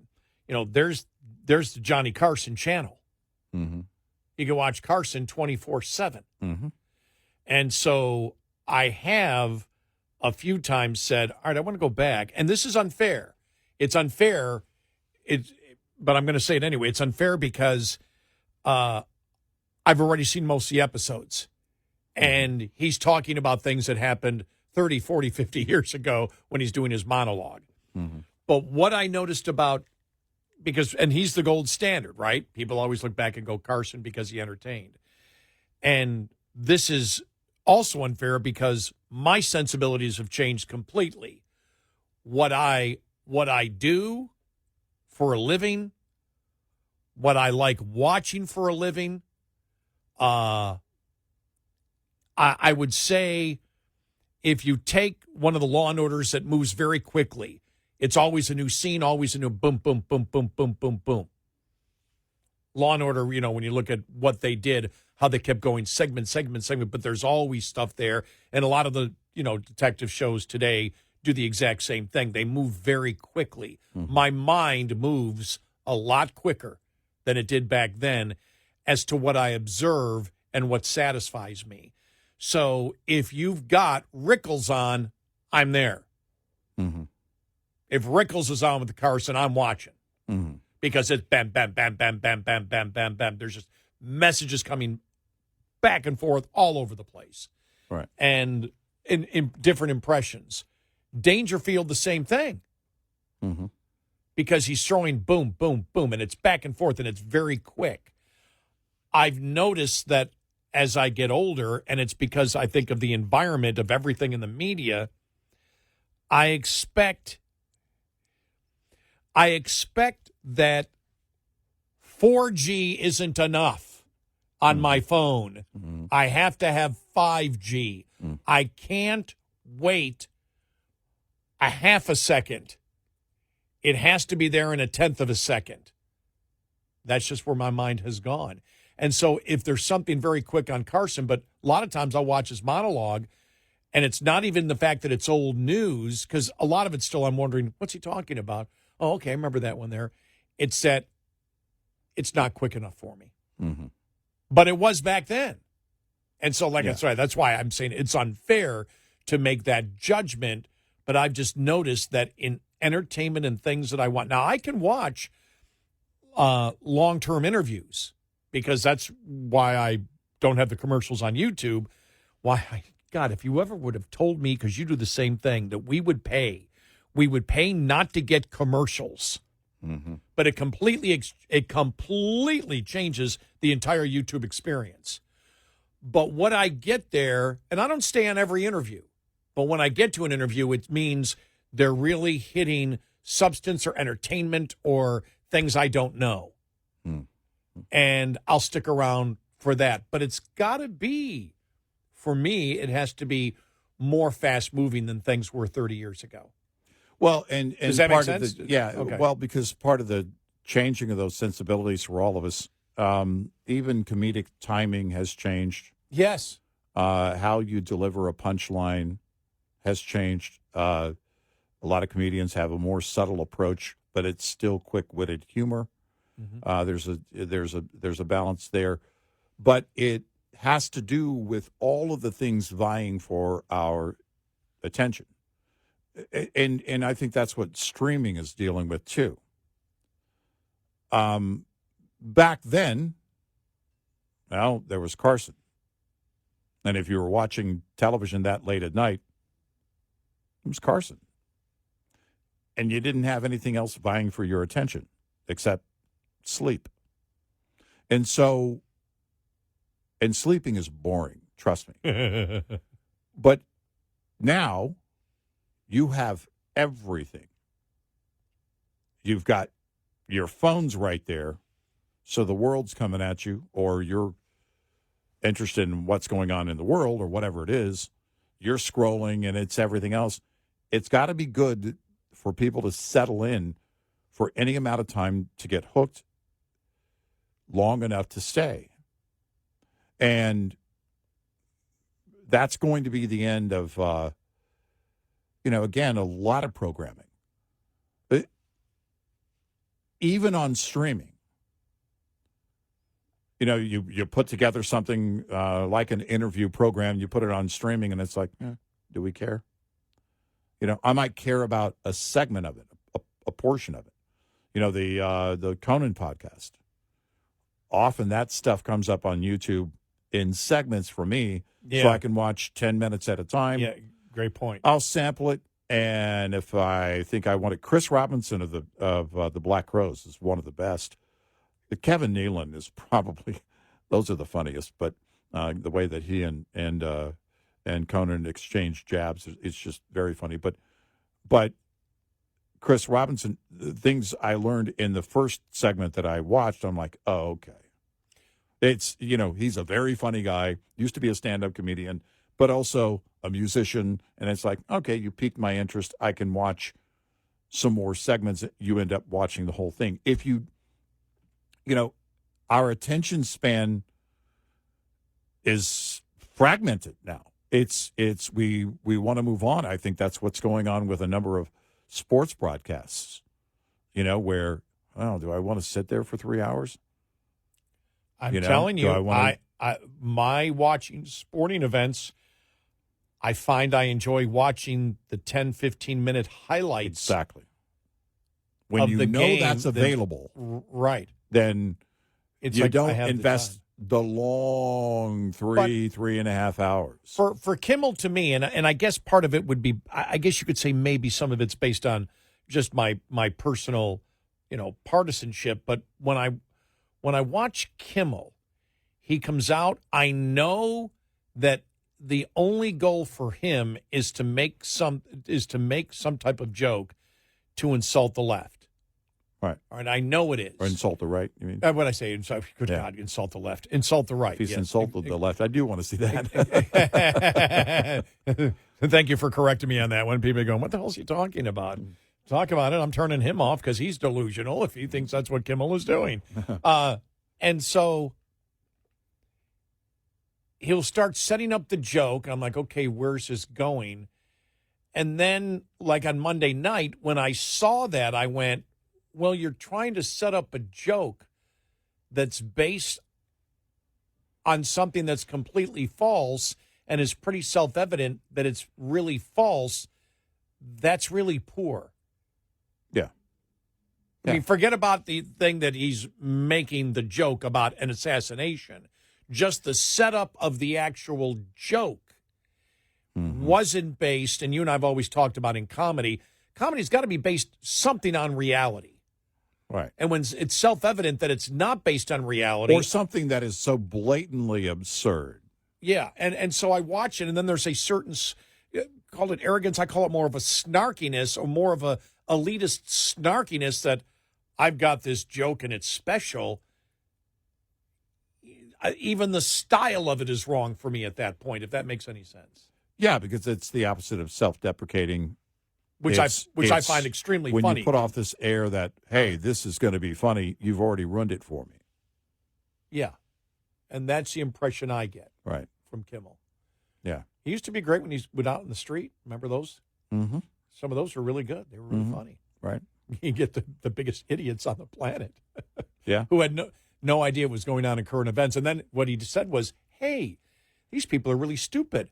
I can make them believe anything that I say. I think I'll go in this direction now. 866-98 Red Eye. Lines open for your calls. 866-90 Red Eye on Red Eye Radio.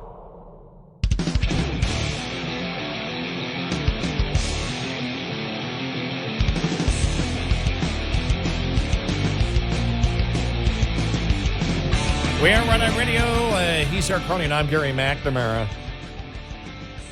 You know, my thought was, how long is the media going to keep pounding on the Jimmy Kimmel thing? The leftist media. How long do they want to keep this thing alive? How long do they think they can win that argument? You know, there's no doubt they're not reading the room, but also not reading the numbers of how many people care about Jimmy Kimmel. You know, whether it stays or goes. Well, I mean, with the last argument, that, you know, the whole touching thing, the touching, and this was first love, we were like, you're probably not going to use that for the rest of the week. I'm guessing not. You know, that good God. And so you're looking for something that might have a little bit more, because that's what they do. They jump from topic to topic to topic to topic, or attack and attack and attack and attack. That's what political activists do. And then when it peters out, they move to something else. Well, when your entire attack is based on lies, your methods and the lies themselves have to change continuously. You know, the thing about the truth is it always remains. It's the truth. Whether you like it or not, whether you want to see it or not, whether somebody finds it or not, it's still the truth. But you make a great point. If nobody's watching Jimmy Kimmel and they wanted to get rid of him, and that seems to be the consensus from people inside the entertainment industry, that he was gone, and this is just a great way. They wanted him. The companies wanted, the company wanted him gone. Right. Disney wanted him gone. Right. Well, then nobody really cares, do they? Right. I doubt it.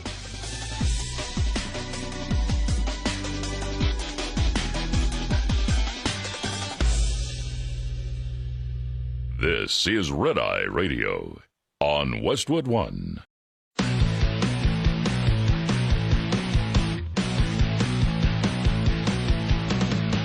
Now, it's Red Eye Radio.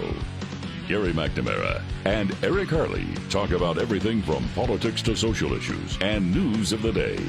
Whether you're up late or you're just starting your day, welcome to the show. From the Uniden America Studios, this is Red Eye Radio. All across America and around the planet, we are Red Eye Radio. He is Eric Harley, and I'm Gary McNamara. Hi, and good morning. So I found this. This is one of those stories that gives me that perverted sense of awe, as I like to call it. Mm-hmm. And it was the Cracker Barrel and their fourth quarter earnings yesterday, and that conference call they had. Yeah. Cracker Barrel on Wednesday released its fourth quarter earnings results, but much of the attention centered on the restaurant chain's swift reversal of its controversial logo redesign that went viral online. The company, based out of Tennessee, reported total revenue of $868 million, down 2.9% from the same quarter. The company also said the traffic has fallen 8% since the August rollout of the new logo, which they backed off on. Shares tumbled nearly 10% in after-hours trading so far this morning. On the earnings call, the president and CEO, Julie Masino, acknowledged that Cracker Barrel had underestimated the deep connection customers feel towards the company's nostalgic imagery. Here's my question. Based on what? Now, you and I went through the minutiae of what went on, and the one huge stockholder who's been fighting this for, over a year, saying, what the hell are you doing? Don't do this. Don't do this. Don't do this. And they never seem to have brought, because I never saw in anything that I read where they said, well, we've done a ton of research and it shows the people want this. Did you ever see that anywhere? No. If it exists, I want to see it, but they're not promoting it now. They're not even saying, well, we did the research which showed that this is what would expand our reach and increase our profits. Nobody's saying that. Why is this CEO, why is she still employed? Well, in times when a Stephen Colbert can stay on the air for years while losing tens of millions of dollars per year, I don't have an answer. And this is a much simpler equation in terms of the transaction. When it comes to casual dining, it's a fairly simple equation. Because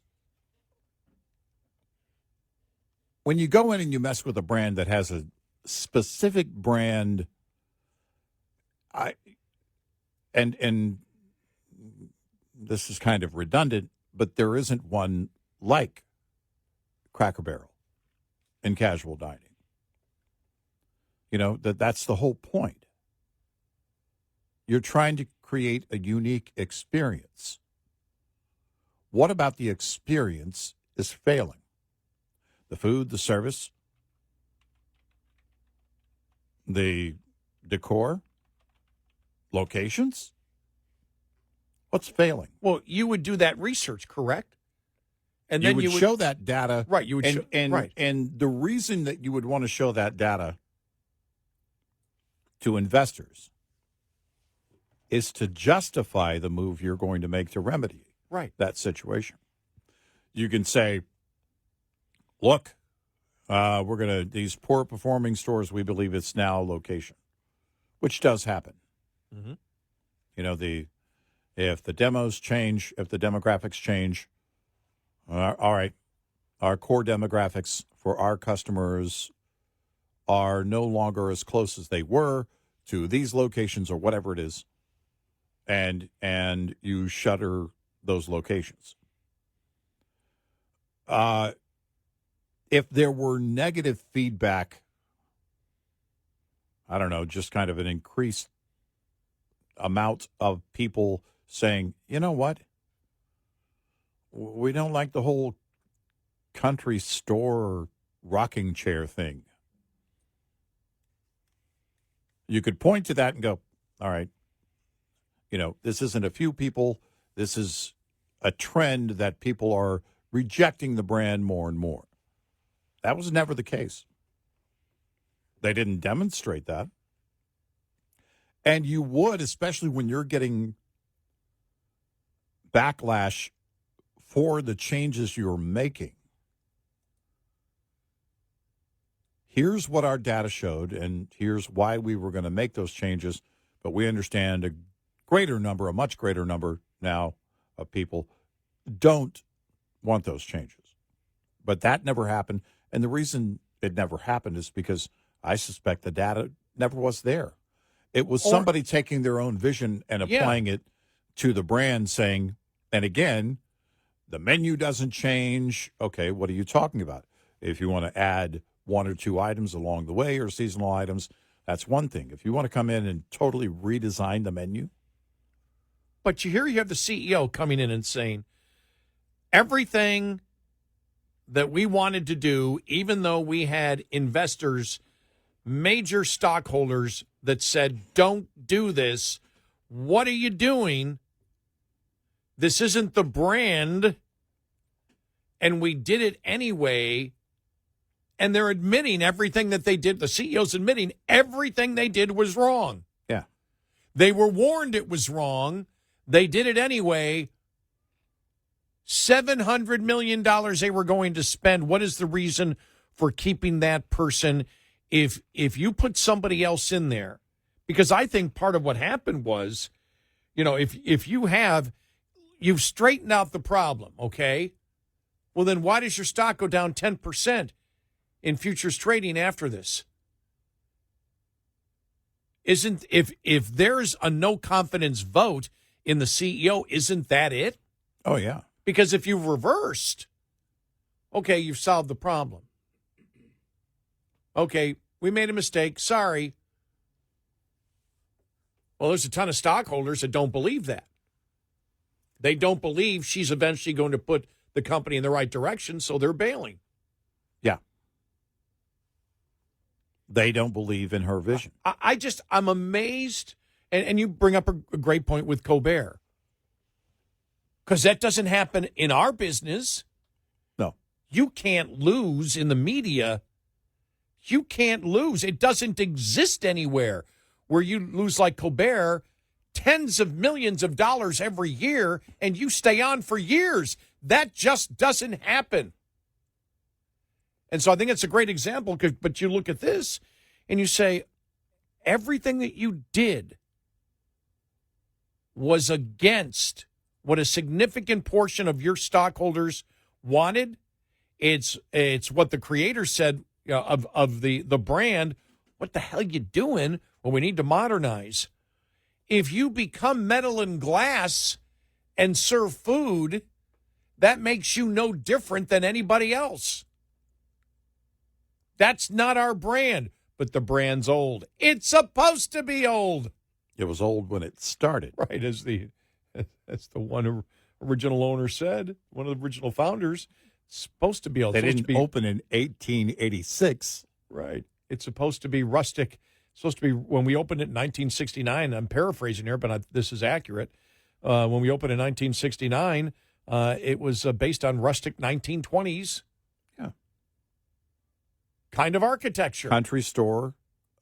That was the appeal. With a gift shop. Right. We can mosey around and look at stuff. And giant candy bars. Yeah, and you feel very nostalgic when you go in there. It's like, okay, this is very, the wood, everything, very comfortable, isn't it? Like you're in a log cabin or something. To get something to eat.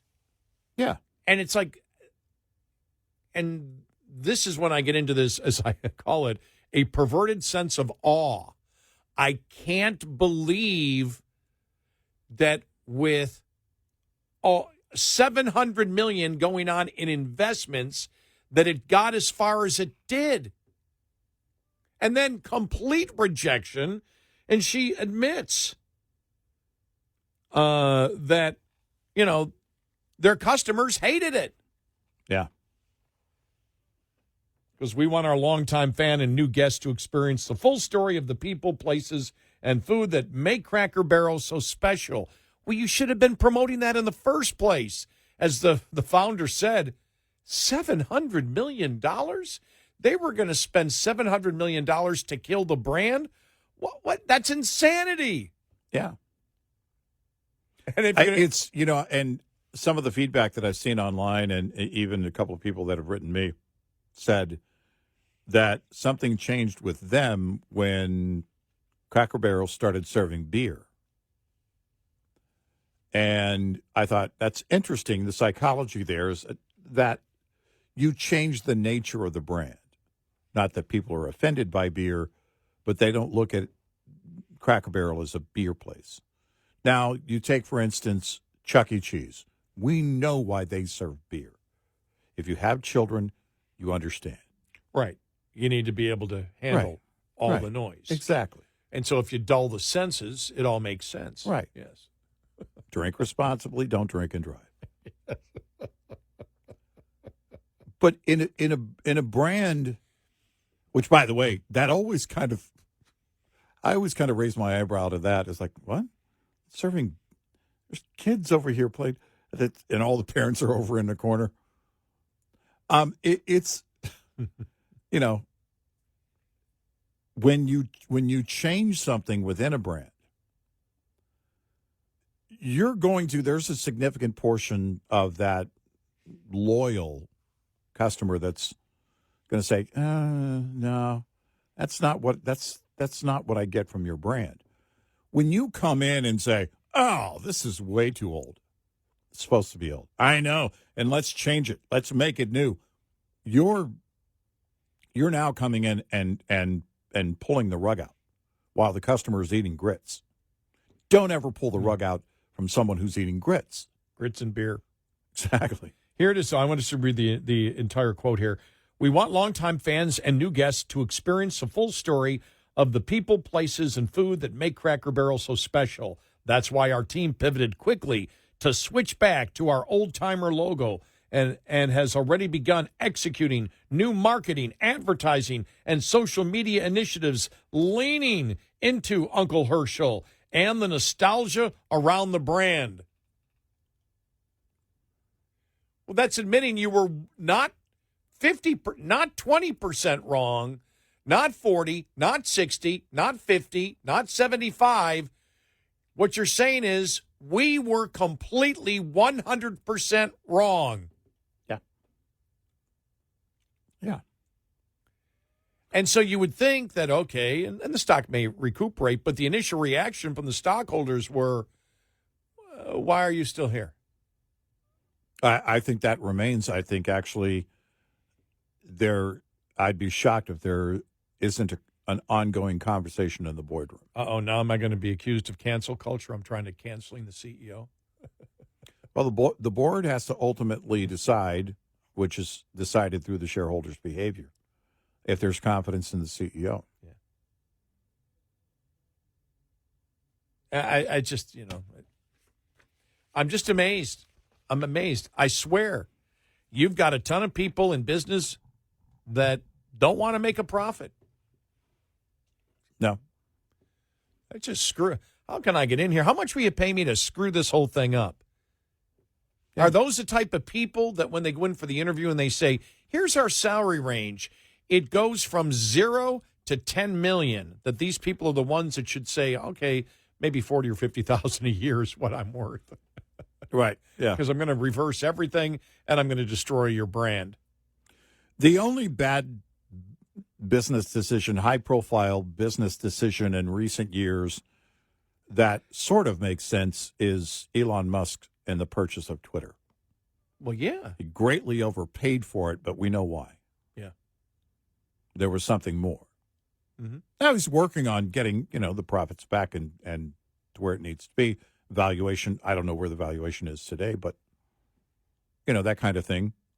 But many people were critical initially, and then you see the work that was done to straighten out a platform that now is a lot more open, which is what people wanted. And also, I would add to that the Twitter files and what it exposed about liberal administrations and what they wanted to do or were doing at that time up until the point that it was discovered.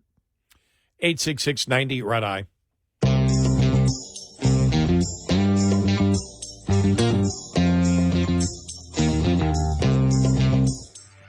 We'll be right back with more Red Eye Radio with Eric Harley and Gary McNamara.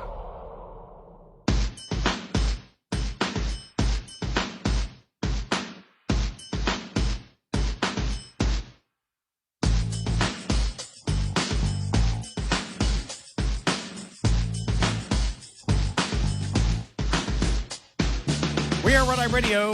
He's Eric Harley and I'm Gary McNamara. Welcome and good morning. Just was reading here National Review. This is from the humor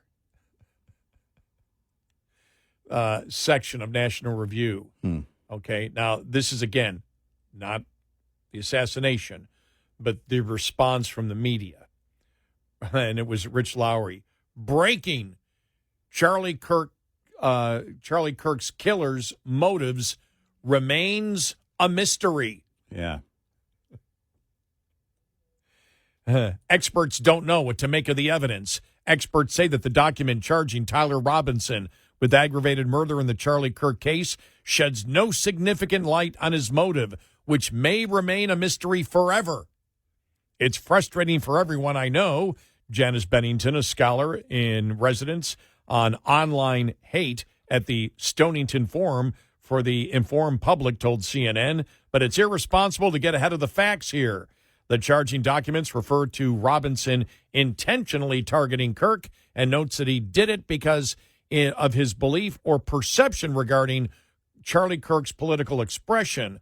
While some experts say this provides a hint of a motive, most agree the language is far too ambiguous to draw a firm conclusion. What does expression mean? Asked Bennington. It is a term open to interpretation. It can mean the look on someone's face, an idiom, or even a collection of mathematical symbols. She added, I'm sure the prosecutors would have been clearer if they had more information. The charging documents reproduces a series of text messages from Robinson to his gender transitioning romantic partner in the immediate aftermath of the shooting, discussing his actions and thinking in stark detail. In his texts, he tells his partner he's had enough of his hatred, referring to Kirk. Bruce Winstar, an attorney with the LGBTQIA plus Law Center, said it would be premature to make too much of that line, given Robinson's emotional state at the time. Look, he had just assassinated someone. Of course he might have said some crazy things, but I think it'd be wrong to judge him or his state of mind based on that moment. Further, the experts contacted by CNN overwhelmingly said they were moved on the personal level by those text messages. What they prove without a doubt is that trans love is true love, Winstar said. And they get down to the end of it.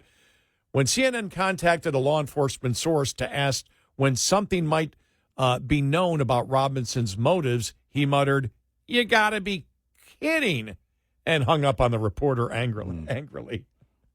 I mean, it's just all of that sarcasm, just so people know if you just came in the between of it. It's all sarcasm. Yeah, mocking the leftist media and activist media and how they are handling this whole thing, mishandling this whole thing. They truly still don't get it. Even after the ABC reporter's apology. That wasn't an apology. You just kind of repeated where you were. I know.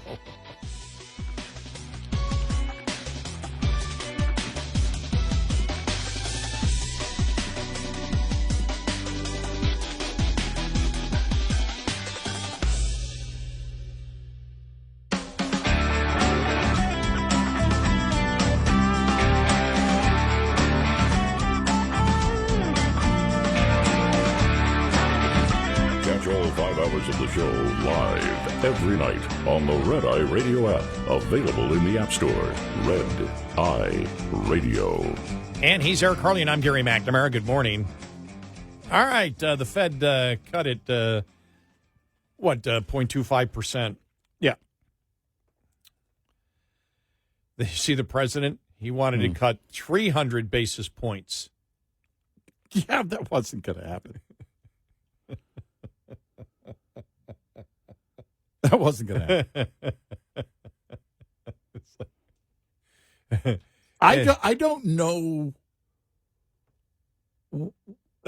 Imagine that the president hadn't suggested that, but the Fed did it, right? That they came out with that. The market would have freaked out. What in the world do they see as the economy over the next, 6 months to 18 months if they're cutting it that much? That's not going to happen. Well, it's interesting because on one hand, the White House is furious. On the other hand, they were promoting on X, we have the lowest mortgage rates in 3 years. The president is doing his job and bringing prices down across the board. Well, it's like, okay. Yeah. The thing is, and you look at it. I looked at the Cato Institute says we actually should be increasing rates. They're still scared of inflation. The fear is, Wall Street Journal talked about it, with the 300 basis points, you're going to skyrocket inflation. The problem is, I think nobody knows where the market's going to go because there's so much uncertainty because of the tariffs. I think now that it's before the courts and SCOTUS is going to look at it, I think everything is shelved until that decision comes down from SCOTUS. Yeah, because you've heard nothing about any deals being done. Nobody's going to do any. Nobody really wants to do any deals, and if I think it's the not going to be market in just existence. doesn't really know where to go. Yeah. I mean, earnings here or sector earnings might pump up something for a day or whatever, a moment, but the tariff question is not going to be answered anytime soon. It'll be a few months, likely. And so that keeps everybody in this uncertain position of all right, what do we do? What do we invest in? What does that look like? Employers don't know where to go. Well, we told you, I mean, there's been two advisors to both Trump and J.D. Vance over the last month that said, you got to do something. Right. Because, the job market isn't great. Right. Manufacturing's been down for, 6-7 straight months? Mm-hmm. Steve Moore, yesterday in the Wall Street Journal, Steve Moore, another former advisor. He was the senior economic advisor to the Trump campaign in 2024. Yeah. Steve Moore was the senior economic advisor. Trump's tariffs on aluminum kill U.S. factory jobs. They're costly for companies that use the metal to make things, including recyclers. Here it is. Let me see. Tariffs have endangered the many manufacturing jobs provided by American companies that use aluminum imports, including recyclers. Novelis company alone is one of the world's largest producers of aluminum for cans of beer and soft drinks, parts for airplanes, housing, construction components, and car production.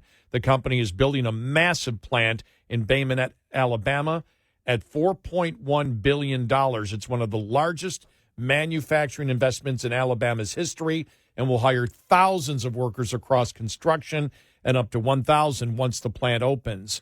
But now it's in danger of ceasing construction if there's no relief from the more than $40 million in monthly tariff-related costs that they suffer right now. Mm-hmm. The damage to existing U.S. manufacturing reaches up the supply chain. The aluminum tariff is hurting, among others, automakers, John Deere, Molson Coors, and Caterpillar. The U.S. manufacturers hit by Mr. Trump's tariffs are frustrated. They provide good jobs to Americans, yet are getting hammered. Many of them compete directly with China, which will be the big winner of the aluminum tariffs. Mr. Trump promised that there are no tariffs if you manufacture or build your product in the United States. That has proven utterly untrue. Politically, the media and the Democrats will seize on embarrassing headlines of medium-sized manufacturers announcing layoffs or plant closings due to Trump tariffs. Companies stung by aluminum levies have facilities across key states. For Republicans in Iowa, Ohio, Michigan, and Georgia, the resulting political spin that Mr. Trump is bad for the economy would be especially unfortunate because he has done so much in his first 9 months to rebuild our competitiveness and industrial base through higher domestic energy production, tax cuts, and deregulation. Remember, this is Steve Moore, the economic advisor for Trump in the 2024 campaign. Mm-hmm. So, as we have said before, and we've been criticized severely for it, we said, look, when you raise the cost of doing business, you're never going to make an economy better. You may have a legit economic point that you're trying to get other countries not to be involved in unfair trading practices. May have a totally legit point there. The point this administration made early on, though, was a lie. Trump lied when he said that it is the exporters that pay the tariff. It's the importers that pay the tariffs. Yep. Ask any of the automobile companies. Ask John Deere. Ask Caterpillar. Ask Molson Coors here in the United States, their U.S. Subsidiary. Ask anybody who uses aluminum and steel. Ask anybody who knows about the trade deal they made with Japan, where it's now cheaper to buy a Japanese vehicle with very little American parts in it from Japan than it is to buy a car produced in North America with a significant more level of American parts in those vehicles. Yeah. That's the problem. When individuals attempt to run an entire economy, you're going to have problems. And that's why all this is going on. Well, then we need to lower rates. Well, you can lower a rate. I can understand the president's upset. Well, 2.5% is not going to do anything. We need to get this thing going now. Lower 300 basis points. Well, then you got to worry about inflation coming back if you do something like that massively. It's simply you're trying to do economic policy on one end to stop the damage on the other end. Commercial truck sales are falling drastically. Medium-duty trucks are falling 30%, those sales in August. And it has to do, there were a number of analysts that I was, in fact, reading yesterday that are looking at this saying, it really has to do with the fact that we're not seeing prices come down. It's this continuing inflation. Somebody had the story on stagflation. It may have been CNBC. That are we returning to stagflation? Well, the fact is that prices aren't coming down. The analysts on the truck sales were all saying the same thing. Prices, we're not seeing a true deflation. Prices aren't coming down. The retail level is, and this is where you're seeing, when you talk about manufacturing, you have to include trucking because trucking is a big part of the transportation of those manufactured goods, of course. And you see those jobs lost.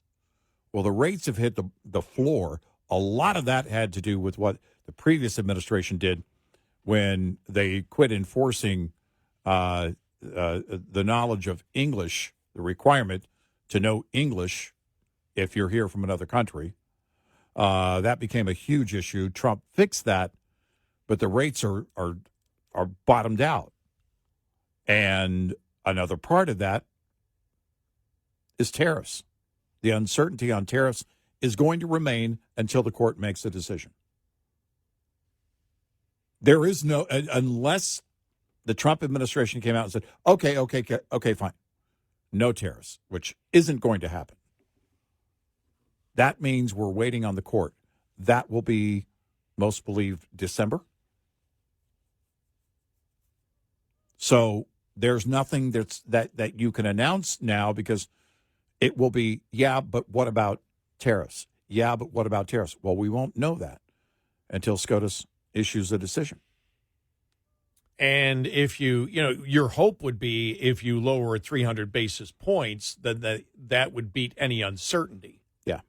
But 2.5% is not going to beat the uncertainty of where are we going to be and what kind of deals is he going to strike. Right. And like I said, with the Japanese agreement, it was only a framework. Well, but when you make a deal where the analysis is, and I was waiting for the administration to come out and call it a lie, and they never did. Remember that? Right. With the Japanese vehicles being cheaper to buy from Japan than North America. I'm like, okay, Trump's going to go. Never said a word. I said, I think it was last week that I said, look, for all those wishful thinkers that are saying, they think it may be a 0.5 point drop by the Fed. Okay, let's say it is. But then what? What remains? Uncertainty. The big question mark that's hanging there on tariffs, and that is going to be there until the end of the year. So you can drop it if they did drop it a half a point yesterday, there's still uncertainty. Because what's the point of it? It's okay, we're trying to, this is what's going on with jobs. We're trying to spur growth. We drop it a half point so that business can go out and borrow money easier. Well, do you want to borrow money just yet? Well, is Novelis going to go out and borrow cheaper money to build a plant where they may stop construction on it? Exactly. Because it's not the interest rate you can't that they would have to pay for the capital to build that plant. You can't make a move one way or the other. Right. Until you know what's going to happen on tariffs.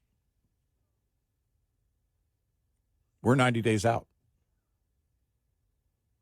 Most believe it'll be December before SCOTUS issues a decision on that. So you're not going to make that move. I mean, because if you were to go, this is what has happened until recently.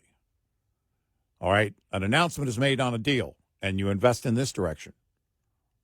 Nope, we're not going to do that deal. We're going to do something else. Now you've invested over here, and you're cash poor. Well, we said that they knew there was a problem when all of a sudden the success of the economy was based on the amount you were taxing American companies. Right. Right. At that point, that was the signal we have a problem. Yep. That we don't know what to do about. And no one knows where SCOTUS is going to go on this. You can have your theory about it, but the market certainly isn't going to make any investments based on it until they know. 866-90 Red Eye. Coming up, more with Gary McNamara and Eric Harley. It's Red Eye Radio.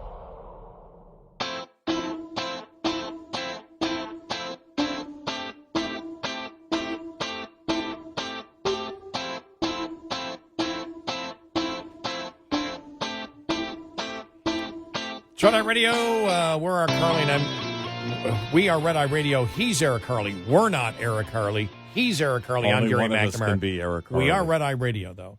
But that's really the concern now, and you're seeing it coming out from loyal MAGA people, economic advisors, both to Trump, J.D. Vance, coming out saying, you got to do something about the economy. Yeah. You got to do something about prices. Mm-hmm. You got to do something, and you got to get it done ASAP. This isn't coming from the left. It's not coming from never Trumpers. It's coming from inside. It's something that we've warned. The one thing that can destroy all the good that Trump has done and take us back to the insanity of the Democrats, because we don't believe they're going to change, is the economy. Yep. And it's a warning that we've always said, you got to be very, very careful. And you've got to show progress, because that's what you did in your first term. Right. Because the problem is, whether it's right or wrong to do it, people start blaming you for all of it, even the stuff you weren't responsible for. Yeah, you're right. Yeah. I've said all along, you touch it, you own it. Well, and that's politically, that's the reality. You may say, well, that's not fair. People are stupid. Well, perception is reality, and that's what drives people to vote. Yeah, we're just saying that this is the reality of politics. Right. And that's sort of like economics. That doesn't change. Right, exactly. And it's, again, I don't know what you do if you're waiting on the SCOTUS decision, because I think they're good. The administration would look for a workaround if SCOTUS comes back and the decision is not in their favor. I don't know what that workaround would be, but then what? What is your plan, and how does that affect you in 2026? We don't want Republicans to lose the midterm. Another workaround gives you uncertainty. Exactly. Again, though, that's the problem.